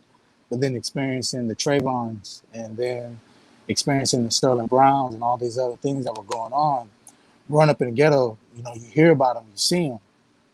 But then when you leave the ghetto and you still hear about them, and you still see them, you go overseas and you still see it, it felt like there was nothing I could do to run away from it. No matter what corner I turned, no matter where I went, no matter what blanket I tried to hide under, there was no running away from it. Like, my Blackness was front and center. And even if I felt like I'm no longer in this place financially, or I'm no longer in this place socially, I couldn't deny myself the emotions that trickled through my veins, the anger that stirred up inside of me. I couldn't avoid those things. And it didn't matter where I was at. And I would say after those experiences, and realizing that all of these people died from the exact same cause, which is a lack of a dominion, a lack of somewhere to call home, right? And I look back at myself and I look back at my family and my experiences and my family experiences, is that no matter what we did, no matter what we said, no matter what we ran to, we were always going to be under someone else's thumb because we never had control. And I feel as if not I feel because feelings ain't facts, But the fact of the matter is, we're treated and trained the way animals are. You know, when we get puppies, you train them with treats. You know, you give them food and you take it away. And I look at my community, and it's no different. Um, we have very, very poor quality food in our communities, but then we're told if we make good money, you know, you'll have a better life. But then you make good money, and you still eating McDonald's. You're still eating fast food. Become a lawyer, you become a doctor, and you still don't have control because health is wealth. And I experienced that, and I didn't really comprehend that until my experiences started layering each other and bleeding into each other. And they were all hurting me. They were all hurting me. So I had no idea what I was really feeling. You know, I started working in restaurants. I started working in kitchens because I wanted to learn how to cook, and I wanted to cook at a high level. I didn't want to just cook the way I see our community and our people cook now, but I wanted to cook at what was considered to be Michelin, or what was considered to be this highest level of artistry and food. And I got there, but then I wasn't comfortable. I was the angry black man. I was a lot of different things, but I wasn't myself. And I remember leaving New York City. I remember before I went to New York City, I remember working somewhere. I had an employee or a coworker of mine speak really, really bad to me, like really, really bad to me. And I lost my cool. Said some things that I don't regret saying. And about a week later, my boss pulled me out and said, "Hey, we don't want you to work here anymore because this person doesn't feel comfortable." And I said, "Wait, after all the things that they said to me, I responded, and now they don't feel comfortable working with me?" And it hurt. It hurt because that was a job that I truly enjoyed. I felt like it embraced the artistry, but it didn't embrace who I was. It didn't embrace who I was. And they didn't comprehend all the different things and all the complications that came with me. Because it's one thing to work with black people, but it's another thing to work with black people that come from where I come from. I wasn't raised by black folk that had connection to the soil. My grandmother grew up in the country, and she would always say, "Y'all really don't know what it's like." But she wasn't at the capacity to show us. And the generations that came up in the 60s, the 70s, the 80s, for us were so deeply impacted by drugs and alcoholism and Reagan that there wasn't a passageway between my grandmother and myself, not the one that I would need. So it was these traumas and these life experiences that have led me here, because I come from the ghetto. I come from poverty. You know, our family did the best they could all the time, still do. But I didn't learn about the Black Panthers until I was 23. I never heard of Fred Hampton until I was 21. So, you know, reading those things and understanding those things and pairing them with my life experiences, it wasn't until my friend got killed where I felt like I had to be a difference maker. We were both in the Marines, but he came home and was still killed. And it made me feel like I can keep rambling into things in which that got us to where we got in the first place, or I can take all my experiences, all my pain, and I can fight. Because like Chef Matthew said, if you got the name, you know you can squabble. But now we got to choose. I have a choice to pick and choose how to squabble, where to squabble, when to squabble. And working in these fine dining restaurants, I got to taste high quality food that I had never tasted before. Never. And I decided that was worth squabbling for. That was worth fighting for. And then I looked at how much it cost to eat there. And I said, this ain't fair, because I work here and I can't afford to eat here. So what does that say about people in my community? And there was this album, this hip hop album. I'm a huge hip hop advocate, for better or for worse. It's been my greatest teacher. To Pimp a Butterfly. And I thought, how can I pimp my situation? How can I pimp everything that was done to me and use it for my people? And that's all I can think about. That's all I think about is how can I take this situation or these situations and flip them on their heads? You know, we, as I said earlier, so many of us look at things from a very singular perspective, myself included in that sometimes. But we talk about guns in our community, man. Those are, man. Look, we don't need to get rid of guns in our community. Like, people around each other are gonna hurt each other, but the guns in our community can be used to hunt, right? But that's not a conversation that's being had. Instead, we're talking about gun violence with each other instead of redirecting where the gun violence should be held. Thank you, And that's brother. something that I definitely want to advocate for and use. Thank you. And then we talk about community gardens. You know, I love the idea. I think it's great, but families can't survive off a singular community garden, you know? So when I think about those things, and I think about all of that stuff that comes along with it, man, we're a culture of squabblers. Our culture, since we've been in the United States, have been fighters. And I just want all of us to fight, you know, fight like it's our last day here, feed each other like it's our last day here. You know, you hear a lot about prison, you know, when you live in the ghetto, and you hear about death row and how you get your last meal. Man, what if it was like that for us every day? What would we eat like if we got reparations? You know, and reparations shouldn't be money; it should be land. And that's when I knew I had to fight. You know, when I encountered and I assessed all the different experiences that I had, and I wanted to know how to put them together. Because I am a young buck. I'm not a kid, but I am a young buck, and I do have a lot of different experiences. And sometimes my youth is my ignorance. But sometimes ignorance is exactly what we need. And I'm not afraid to get killed or to die for the cause, because I have my children and I have other people in my community that understand that I'm going in the ground anyway. Just make sure when I go in there, it fertilizes the land and you can eat off of it. And I want to continue that ideology that we have to fight every single day for everything we have. You can put all your energy into policy. You can put all your energy into anything you want. But if you're not going to put your energy into the action, we're really hurting each other. Brother Johnny, I want to hug you as someone who comes from a family of hunters here in the Gullah Geechee Nation. My father was a hunter.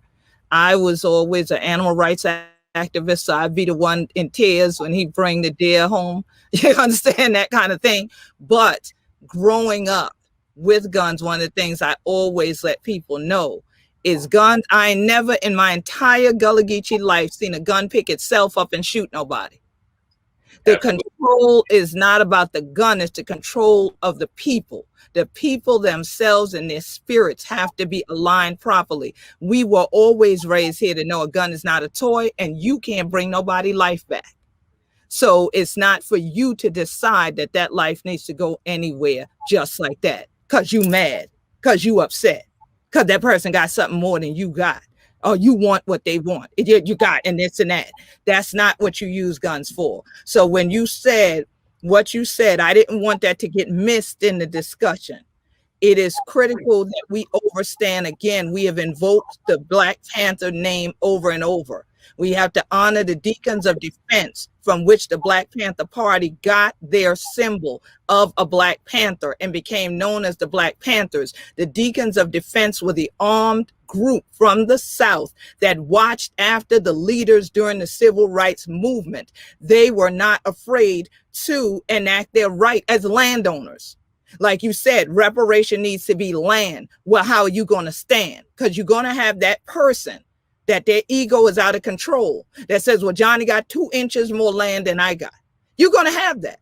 But how do you take a stand and protect that and diffuse a situation where you don't have to use bullets? We joke around here and say, I ain't gonna shoot you because bullet too high, but it's a joke, right? But we don't do it because we were raised to respect the fact that life is the most valuable thing you have. then land is the next most valuable thing you have in this sphere of existence we call life. So therefore, you need to protect one another. First and foremost, how do you do that? If we got a disagreement, we put that the guns ain't out. Guns are not out.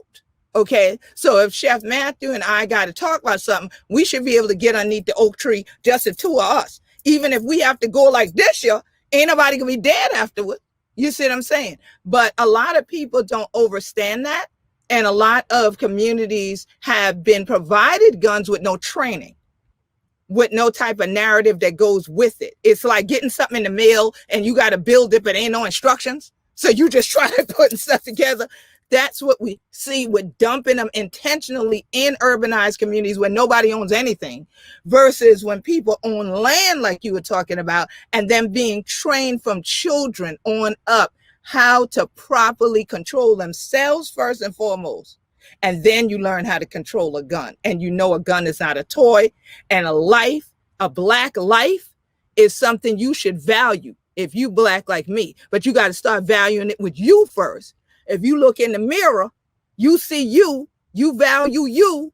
You see me, you'll value me. You see Sister Dima, you value her. You see Dr. Lindsay, you value her. You see Sister Amber, you value her. You see Chef Farmer Matthew, you value him. Why? Because we're you.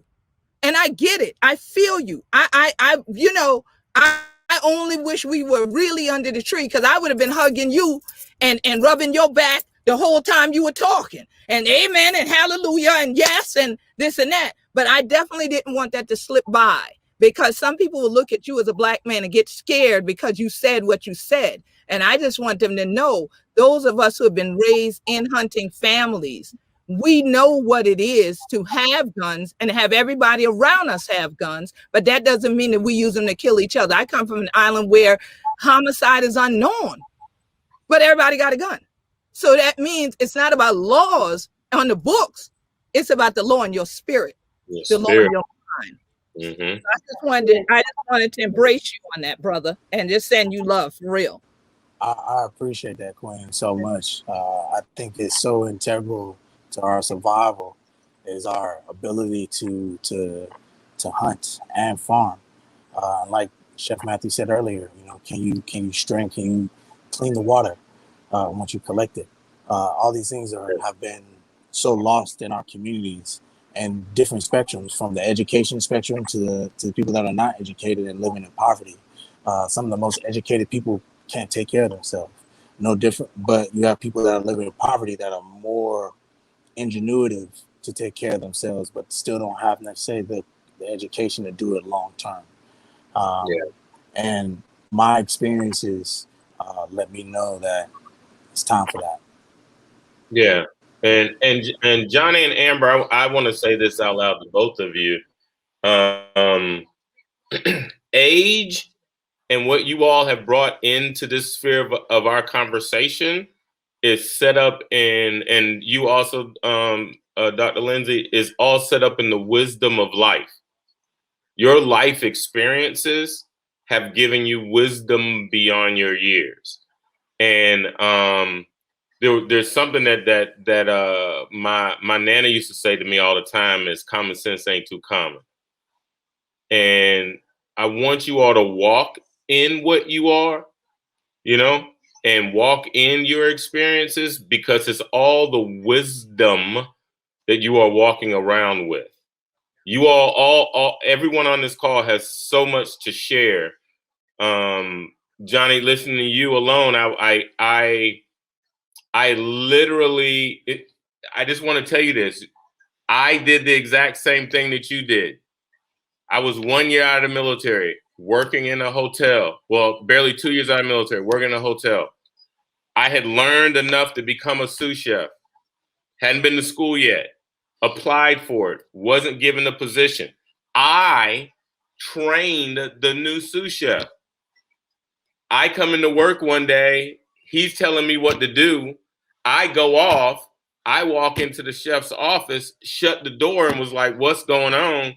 Because I was 28. I had already had 3 tours in the desert. Nah, dude. This ain't going to happen. And they were like, we got to call DC police because this dude come unhinged. So trust me, you're not the only one.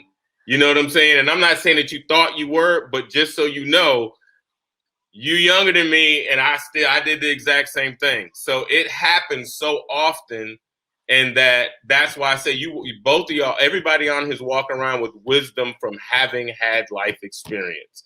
And do not at any point in time let anybody snatch that away or lower it at all. Okay, I just wanted to say that out loud real quick. Thank you for saying that. And okay, I want to be very mindful of time because we have 14 minutes left. I know for a fact we're going to go over time. Fam, stick around because you you don't want to miss this. Two things I want to say. One, to bring in a growing culture and some numbers that I've learned since joining a growing culture, which completely echoed what Brother Johnny here said about working in a place and not being able to afford eating there. There is enough food produced today on this earth to feed every single human being on earth. But 80 million people, most of them farmers, go to bed hungry. Mm-hmm. This is why we're having this conversation. This is why we do what we do. This is one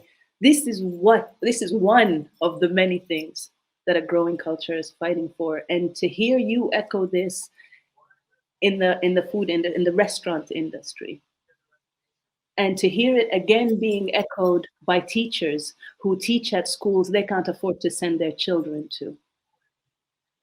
Mm-hmm. Here at hospitals where Black doctors are healing others at places they can't afford to get treated in themselves.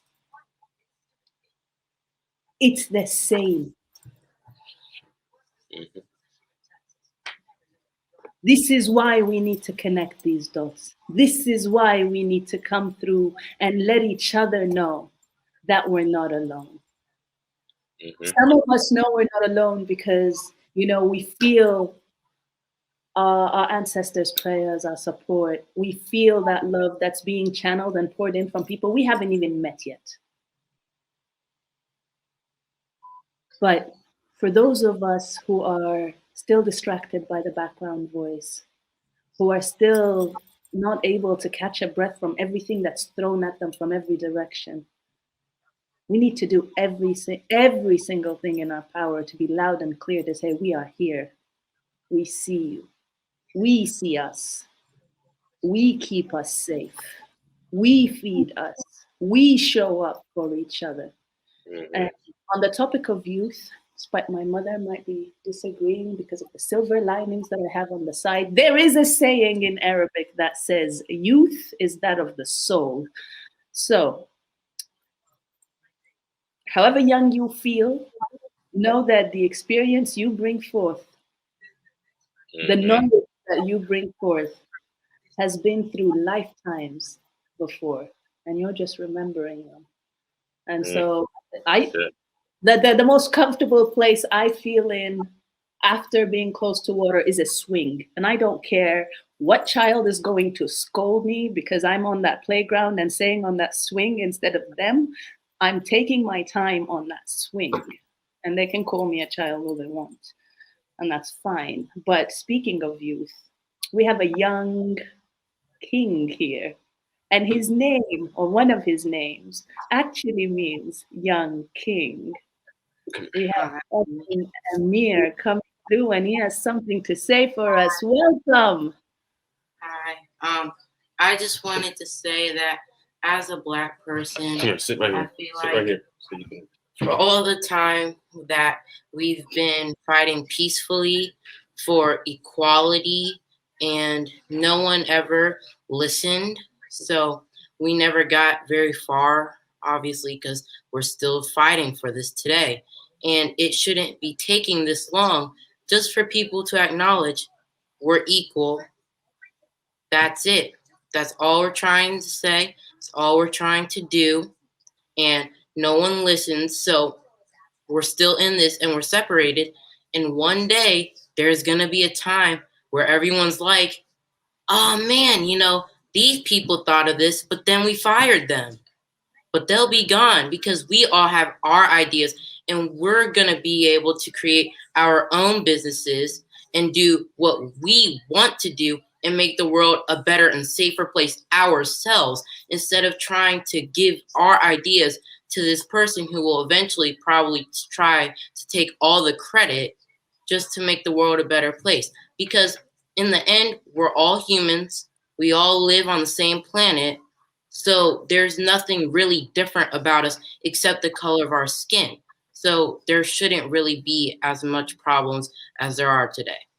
And what do you feel we need to do about it? We just need to acknowledge people. People need to be acknowledged for all the things that they did. Credit needs to be given so people can finally feel good about themselves. And the better people feel about themselves leads to more other people are going to feel stronger.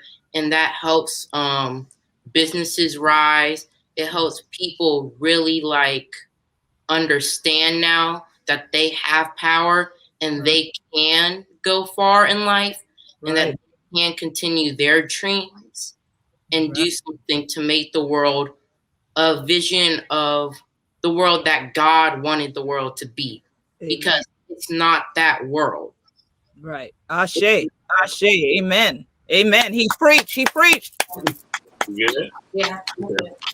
Yeah. It was so interesting because he's been sitting here listening, kind of like in his game, like this, and he keeps saying to me, "Wait, I thought you said you were just going to be talking to some people about cooking and farming or something." He was like, "This is so much deeper of a conversation than cooking and farming." He was like, "Wait a second." He put his game down and he kind of leaned in. He was like, "What did she just say?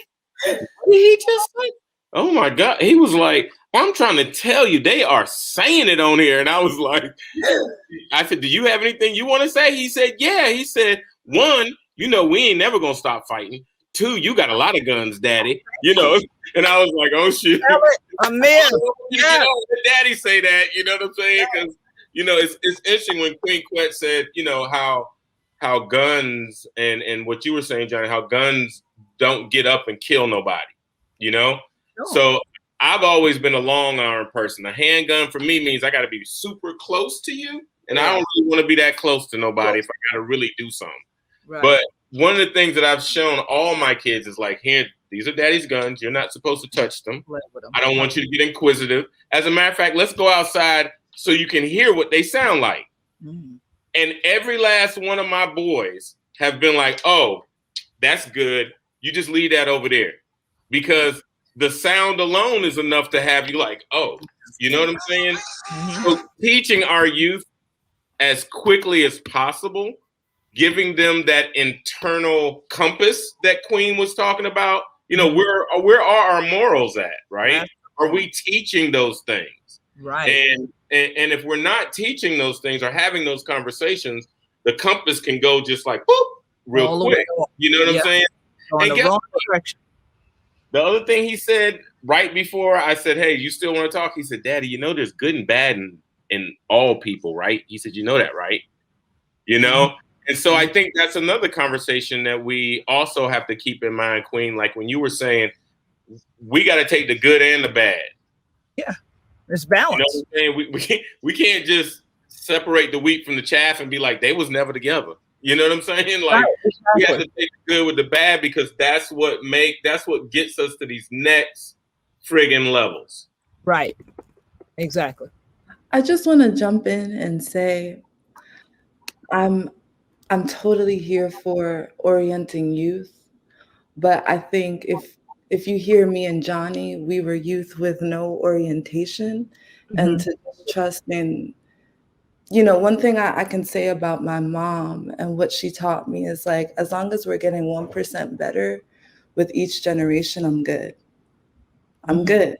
Okay. And mm-hmm. so I think just extending that trust through prayer, through honoring earth, through honoring Great Spirit, mm-hmm. it will come out, because you have examples like me and Johnny who had there was no one there orienting us to do this work or showing us how to do it. There was nothing there. And I totally identify with Johnny, where it's like you grow up in a food apartheid, not understanding food, but then you end up in food work because you're so hungry. So I just feel like when you're on a certain side of poverty as a Black being, trust in Great Spirit, because Great Spirit will bring you there, even if there isn't a person. I would just add to that too, Amber, because I think so much like makes you qualify. Like, am I young? Am I old? Am I this? Am I that? We have all these qualifiers. And I said that, like, yeah, like my ancestors are plenty old and like they speak to and through me. So I believe in that self-knowing wherever you are. And even in research, you know, we have like research a lot. There's something called autoethnography, which is just like what you know in yourself to be true. And then you go out and you seek that and you validate that with the world. So I just wanted to throw up that too, like that, like, because so much of the world teaches us we got to find an expert. We got to find someone else outside of us to guide us, to teach us, to show us, when there's so much inside that can be tapped into. And one more thing, because like, you know, I believe they say, and I know we've had so many religious contexts in here, but I guess, you know, it's something like it was a vehicle for conversation. But just one thing to add, yeah, like just calling it out too, like the calling outness of it is just like, we got to also just admit too that like, as people in this world, like there is white supremacy. And it's like one of those things that's never hardly ever talked about. And I mean, it might be talked about more and more, but I name it in this context and in this space and at this family reunion to also bring up anti-Blackness, because that's the other side of it. Like, we understand white supremacy to some extent and to what levels it does to society. But what Johnny talked about earlier about just being Black and how that can, those triggers, that pain can impact you. And like you said, that dark cloud of self-doubt and reaching out for things that don't reach out and don't love you back. I just really want us to own anti-Blackness and how it lives in every system and on every being almost on this planet. Like, people say even dogs be racist. Like, I just say it to say, like, anti-Blackness is a real thing. And if my spirit, my energy is just to say, like, if you don't know about it, find where it lives in you, find where it's in your spirit, and uproot that shit. And see, anti-Blackness was like, am I okay to say that? But I said it and I mean it, because I call it to power. So just find where that lives in you and eradicate it. I mean, Dr. Lindsay, if I may add to that, man, that is so true, especially internally. I think as a community, I think that's something that we suffer from. But also, I think that a part of it for us is their understanding that there are different genres of Black, that there isn't a mold or a model for how to be Black. I think acceptance in that, it has to be the collective understanding. As I said earlier, I keep saying is we often think of things individually, but at the end of the day, we're all collectively Black. No matter what genre of Black you are, whether you're Muslim, Christian, you have whatever social beliefs or life beliefs you may have. At the end of the day, you're a Black human being, and you're experiencing the same thing I'm experiencing, but from your own perspective. And I think when we talk about that anti-Blackness, we have to get that common understanding, so that way we're not ousting other genres of Black because it doesn't fit our mold of Black.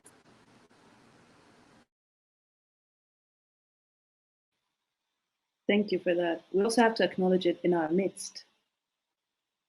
We also have to acknowledge people, Black people, who refuse to work with Black people, who refuse to acknowledge Black people, who refuse to see Black people, who refuse to see themselves as Black people.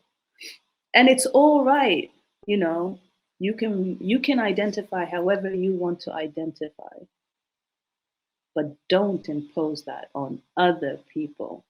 Like, when you have, and this is something I've personally had to deal with. As I said, I'm Nubian, from the Sudanese side of Nubia, and my country's name, Bilad as-Sudan in Arabic, literally translates to the land of the blacks. And when we went to the streets for the protest, and when we went out to say Black Lives Matter, and we went to say this is a global Black Lives movement, whether it was the protest in December, the revolution, the protest turning into a revolution, or marching for George Floyd and Breonna Taylor and every other name that we know and those we don't know.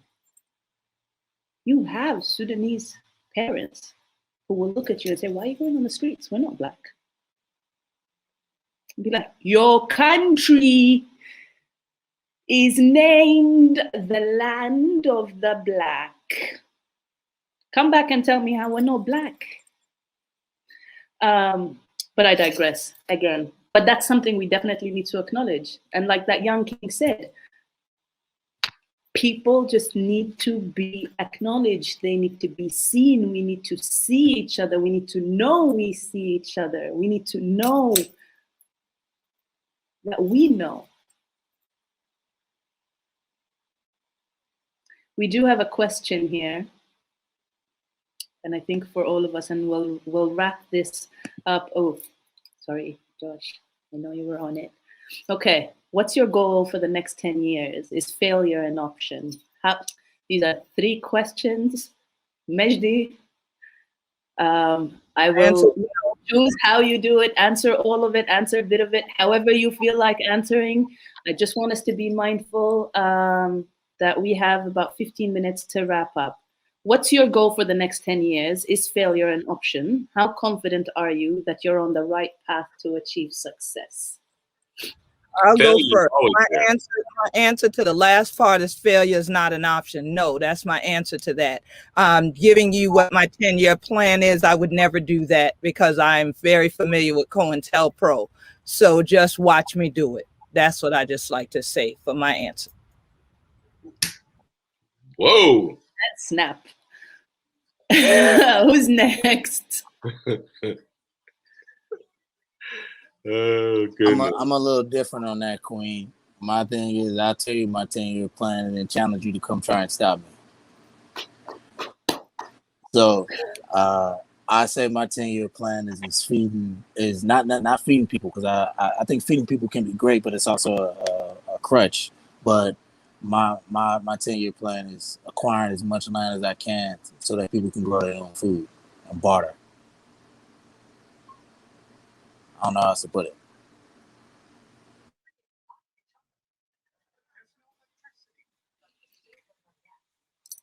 All right. Thank you. Thank you. Do I really have to call out names? Oh, I'll go. No, you don't have to. I'll go. 10-year plan. I don't make plans. I have made plans so many times in my life, and Great Spirit comes and tells me that I'm supposed to be doing a totally different thing. So I 1000% walk on the back and the surface of Mama Earth, and I just ask that she sometimes gives me a heads up of what's coming. But if I was to plan, like, what would I like to do? And I'm putting this out there so Mama Earth and the ancestors can hear it, is really, I would just like to get higher quality of produce to low income Black and Brown communities. And really, pre-COVID, I wanted to make food free. I still want to make food free, and I'm on that mission. That is like my number one goal. I would not like to be a farmer who is looking at land and computing it immediately to money. Like, I'm so over that. I'm so over that. I would really like to look at land and be easy on myself, be easy on the land for the sake of feeding people. Let yield be health, not yield equate to money.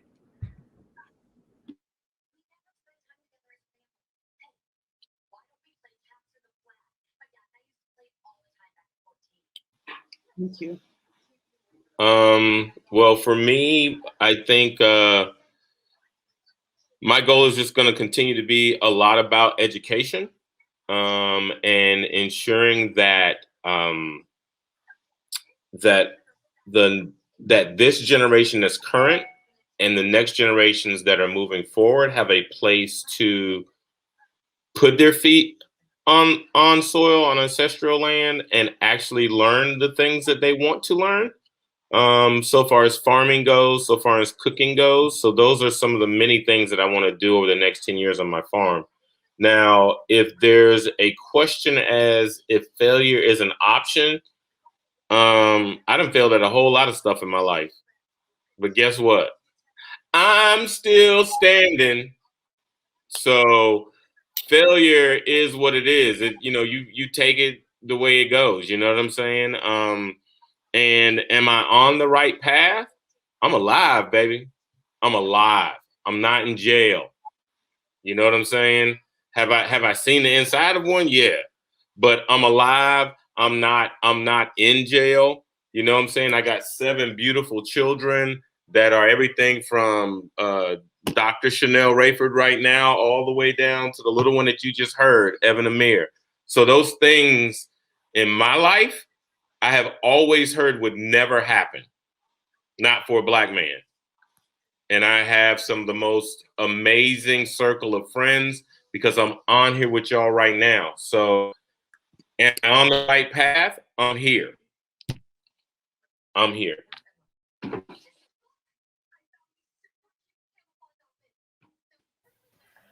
I just put in the chat. So this song just like popped in my head, and it's Use Me by Bill Withers, who's an ancestor now. Shout out to Bill Withers. But I can just hear him in that song. If you've never heard it, you guys should go listen to it. And he's just like pleading, like, use me, use me. And that's my invocation. That's my call to spirit for these next 10 years. Use me, baby, use me. You formed me, you made me. You know better than I, my possibilities and my potential. And you can see further than I. So I just say to spirit, like, come on, use me, use me, use me. Failure, whatever, like just like Chef Farmer just explained to us, it may come, it should come, right? If you're not failing, then are you even trying? That's what they say. And then last part, failing, the next look like, yeah, I just go to that. I just call on spirit just to use me in the planning of it all. I know when it's all counted and when it's all measured at the end, I'm going to stand on the side of people that tried, right? And that's good enough for me. I know I tried. I'm going to keep trying. And if spirit's listening, like I said, use me. Let's get it. Let's do it. Sister Dima, I just want to say to everyone who stayed with us today, you will have what you say. You will have what you say. And I have looked at some of the comments today, and some that stood out was the fact that we are all standing together. We are all united. We are all saying that this circle that we've had everyone join us in today will not be broken, that we are healing people. We will have what we say.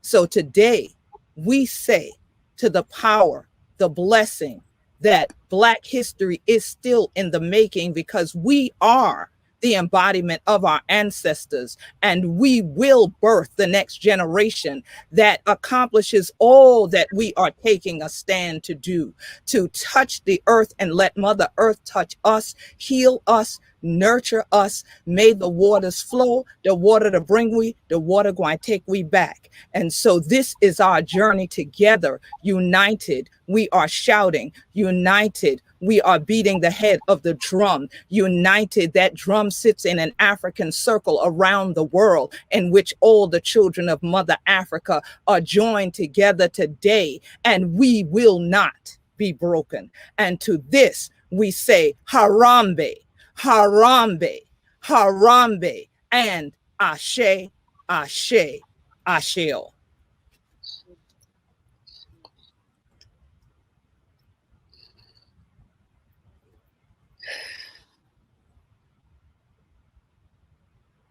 Just taking a moment to let it all in. I am shaking here. I'm tuning in from Egypt, if I hadn't mentioned that earlier, but I am feeling this energy coming from every single place you wonderful souls are sitting and sharing this with us. From everywhere people are tuning in from Canada to Switzerland to Paris to USA to Kenya. I think I saw Nigeria in there as well.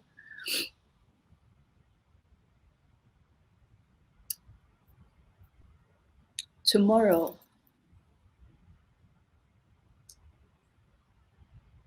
first of all, with that prayer, with that reminder, I am now reminded that tonight's a full moon, and what power to have that and to be here sharing this with you under the full moon. Mm-hmm. Tomorrow is the 28th of February and is the so-called end of the so-called Black History Month. But if there was one message that came out so loud through this celebration, is that Black history is very much in the making, is that we are Black history, is that we are Black history makers, is that we are Black history in the making, is that we're Black future makers. And so I urge you, each and every one of you tuning in, let's not wait till next February. If you don't, that's great. If you need a reminder, come through. Follow each and every one of these amazing human beings who are not just talking, who in fact had to carve time. Each and every one of them had a plan to be doing something for the past 2 hours. And not just something, important things, doing active things, which they put to the side and chose to be here with us. Not just because we asked them to say that we want to celebrate them. This wasn't about them. This was because we asked that they help once again inspire our family the way they have inspired us before in the Juneteenth broadcast for the Hunger for Justice series that A Growing Culture had started last year. And if you haven't seen that broadcast, that is 6 hours of pure power. Whatever, however you want to treat yourself, those 6 hours are your self-love. Those 6 hours are your self-care in so many ways. So we had to, when we were looking for quotes, we were like, there were long quotes, there were like 17 tabs open just to find something to pick from. So please remember that Black history is very much in the making. And if I could ask you for one thing before we part ways today, just for today, because we'll be back and we'll be back for more. We'll be back for a lot. So if you're not following A Growing Culture, follow A Growing Culture on Facebook, on Instagram, on Twitter. Yes, shameless plugging, but you know what? That's also for you. Here is my favor to ask you. Do yourself a favor. If you really, truly believe that Black history is in the making, if you really, truly believe and understand and comprehend and feel what these wonderful humans just shared with each and every one of us and the love they poured into our beings, ask more questions. Find out what HR 40 is. Find out what that bill is. And if you already know what that bill is, and I'm not going to share it here, Right. But if you already know what that bill is, then find out why not more of us know about it. Find out why it's not on the news. Find out why it's not on social media. Find out why it's not being mentioned in a month celebrating Black History Month. Find out what you can do, you personally. You can do plenty. Find out what you personally can do to bring HR 40 to life. And when you find it out, whatever it is you find it out, come back to this post right here, whether you're watching it on Facebook, whether you're watching it on YouTube, whether you're watching it on Twitter. Post what you found. Let's share it with others. Knowledge is power. And we need to learn to share our power because we are one. So if knowledge is power and you have it, share yours. Please, please, please find out what HR 40 is. And then ask more questions. And then when you know the questions you're asking, don't stop until you get your answers. And make sure these answers aren't words. Make sure it's live, it's active, it's tangible, like Black history itself.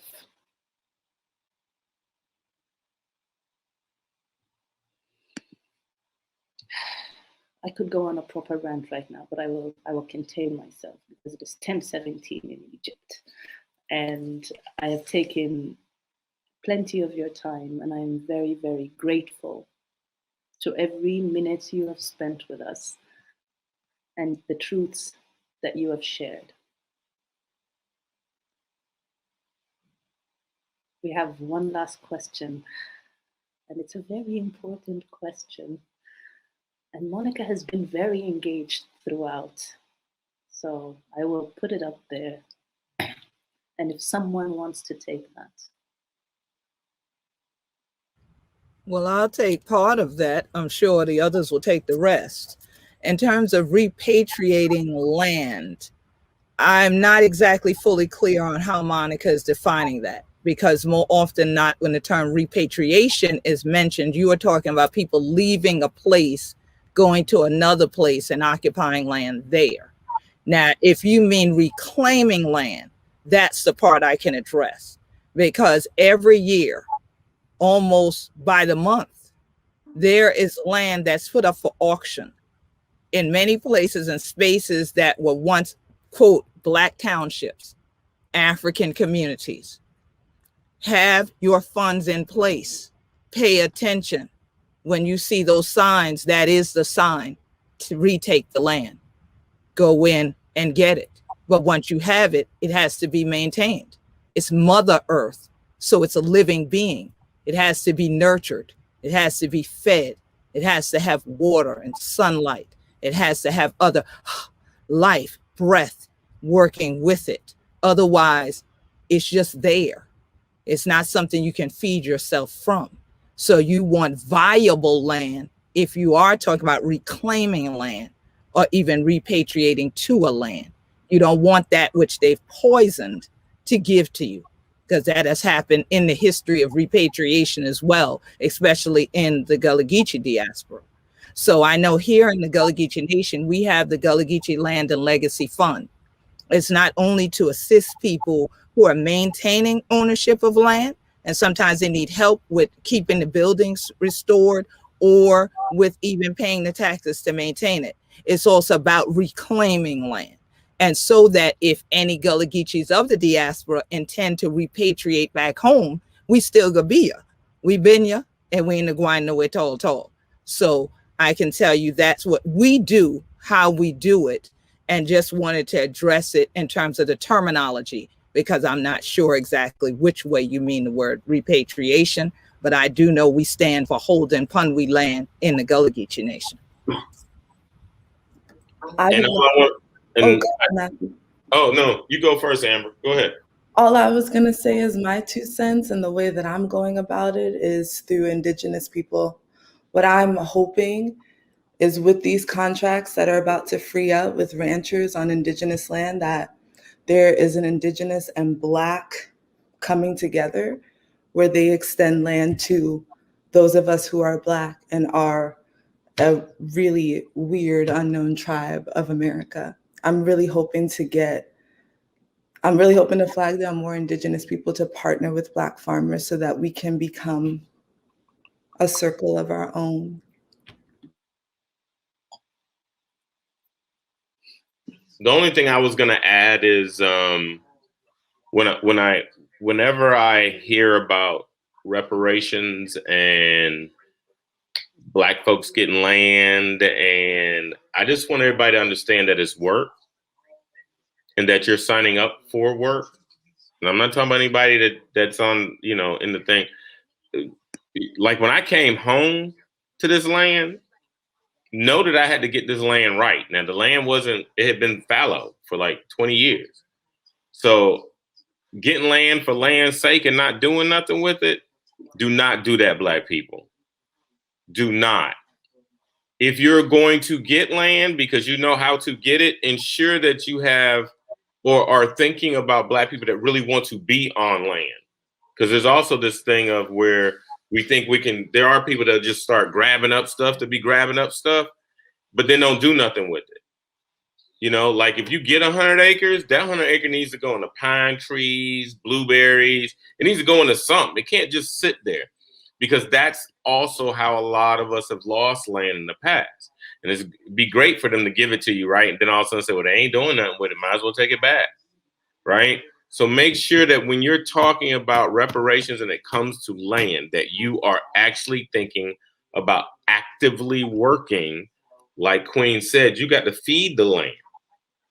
You know what I'm saying?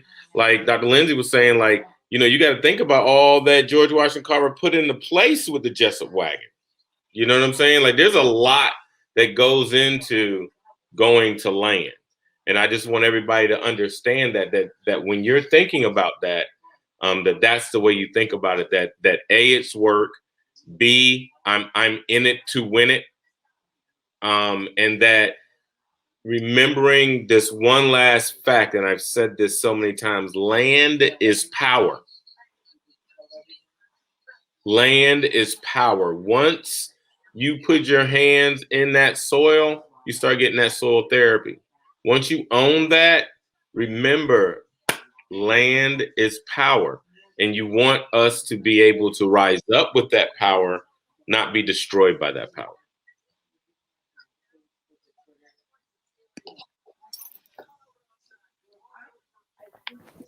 I would just say with that, sorry, Dima, I didn't know if you, okay. I would just add to that, and I think it was something that was said maybe in the chat earlier. Malcolm X said that all revolution happens over land. There is no revolution that does not happen over land. And I would add to that all revolutions come in red, right? There's bloodshed behind acquiring land and taking land and holding land. And I like to look a lot to models that happened in the past. Booker T. Washington said, you don't have to reinvent the wheel. You can go back to those older blueprints. And so there was the movement of the Republic of New Africa that happened in the late 60s, early 70s, where they claimed the southern states of Georgia, Mississippi, Alabama, Louisiana as being our ancestral home as Black people in America. And they wanted that land to be ceded and for African-American people to have dominion over that land. And I would just point people to that movement just to understand the ideology behind that. And then also to center a region, which is the South, specifically the Black Belt South, which is the counties that I live in. If you don't know about the Black Belt, it used to be called the Black Belt. It's a span that extends across the South. It used to be called the Black Belt because of the soil being black. The soil was so black and fertile, but then it was called the Black Belt because it's where plantation agriculture really, really took off and grew after the native indigenous people were moved from their lands through Trails of Tears and other things. So it is the Black Belt that's home to so much of the economic problems that we see today, and also which is the ancestral home to so many Black people that were victims of internal exile through the Great Migration, which just happened to a lot of our people. So I think it's important that we reclaim grandmama and big mama and granddaddy and Uncle Buck, they had homes in the South that were taken, that were sold, that were they were pushed out, push factors. So I think it's really important for us to revisit the South. And, you know, politically, we look at what Stacey Abrams and so many other people were able to do to Georgia. That's because there's been a reshaping and a removement of energy, and people have been called to some sort of home. So I put up the Republic of New Africa to reinstate how many, like as Amber reminded us, how many of our mothers and our grandfathers and grandmothers are in this Southern soil. Their bones and their bodies are here. And if you don't necessarily have that land connection, that's fine. But I hold that up to say the South was home for us. And in the future, I think we should do whatever we can to get much more of that power back. Thank you so much. Thank you for this. Thank you all. I don't know if Chef Johnny has something to say, but I'm mindful that Chef Farmer Matthew has to leave us. So if you have any last words before you you leave. I just want to say I'm looking forward to, me? I'm sorry. No, go ahead. I'm sorry. Oh, my bad. I was going to say I had put something in there and left your name off, Johnny, and I wanted to say, be easy, man. Reach out to me, veteran to veteran. Let's catch up and talk. All my sisters, the patriarch thing is just completely shut down. This matriarchal society that I am stepping into, I bring it all the way in. I appreciate being part of, and I hope that my roots continue to talk to your roots so that we can keep building this thing right here that we're doing. I have to run to a volleyball game for one of my children, and it goes back to the kids again. But everybody that has been able to come into this from all over the world, anything that we can do to connect, whether it be seeds or whatever, let's figure it out. And we have our beautiful sister Dima here that has been able to put all those pixels together. So continue to connect us. And I have nothing but as much positive vibes and love. And as Queen Quet says, let's all get underneath that tree and hug each other. All right. Everybody. Peace and blessings. And y'all better win that game, because Queen Quet used to be the leader on the volleyball team, and we won. So y'all better go win that game now. Boom, boom. I'll let y'all know. I'll let y'all know. Yes. How wonderful. See, this is the love. This is Black history in the making. This is Black love reminding us of who we are, where we are, why we're here. Johnny, you had something to say. Yeah, the only thing that I was just thinking about what Dr. Lindsay said about having that calling to coming home, and also about all revolutions ending in red. There's this thing that people say is everybody want to go heaven, nobody want to go today. And that's the thing, you know, we got to be willing and ready at all times to like acquire the land. Without it, there is no survival for us in sight. We have to get the land. So I appreciate you, Dr. Lindsay, for sharing that for sure. Oh, you're muted. Legend. Yes. I was speaking to you. I was saying, I wrote that down, Chef Johnny. I'm over here like halfway in my notes. I'm like, yeah, everybody wants to go to heaven, but don't nobody want to go today. The other way that's said to both of you is everybody want to go to heaven, but don't nobody want to die.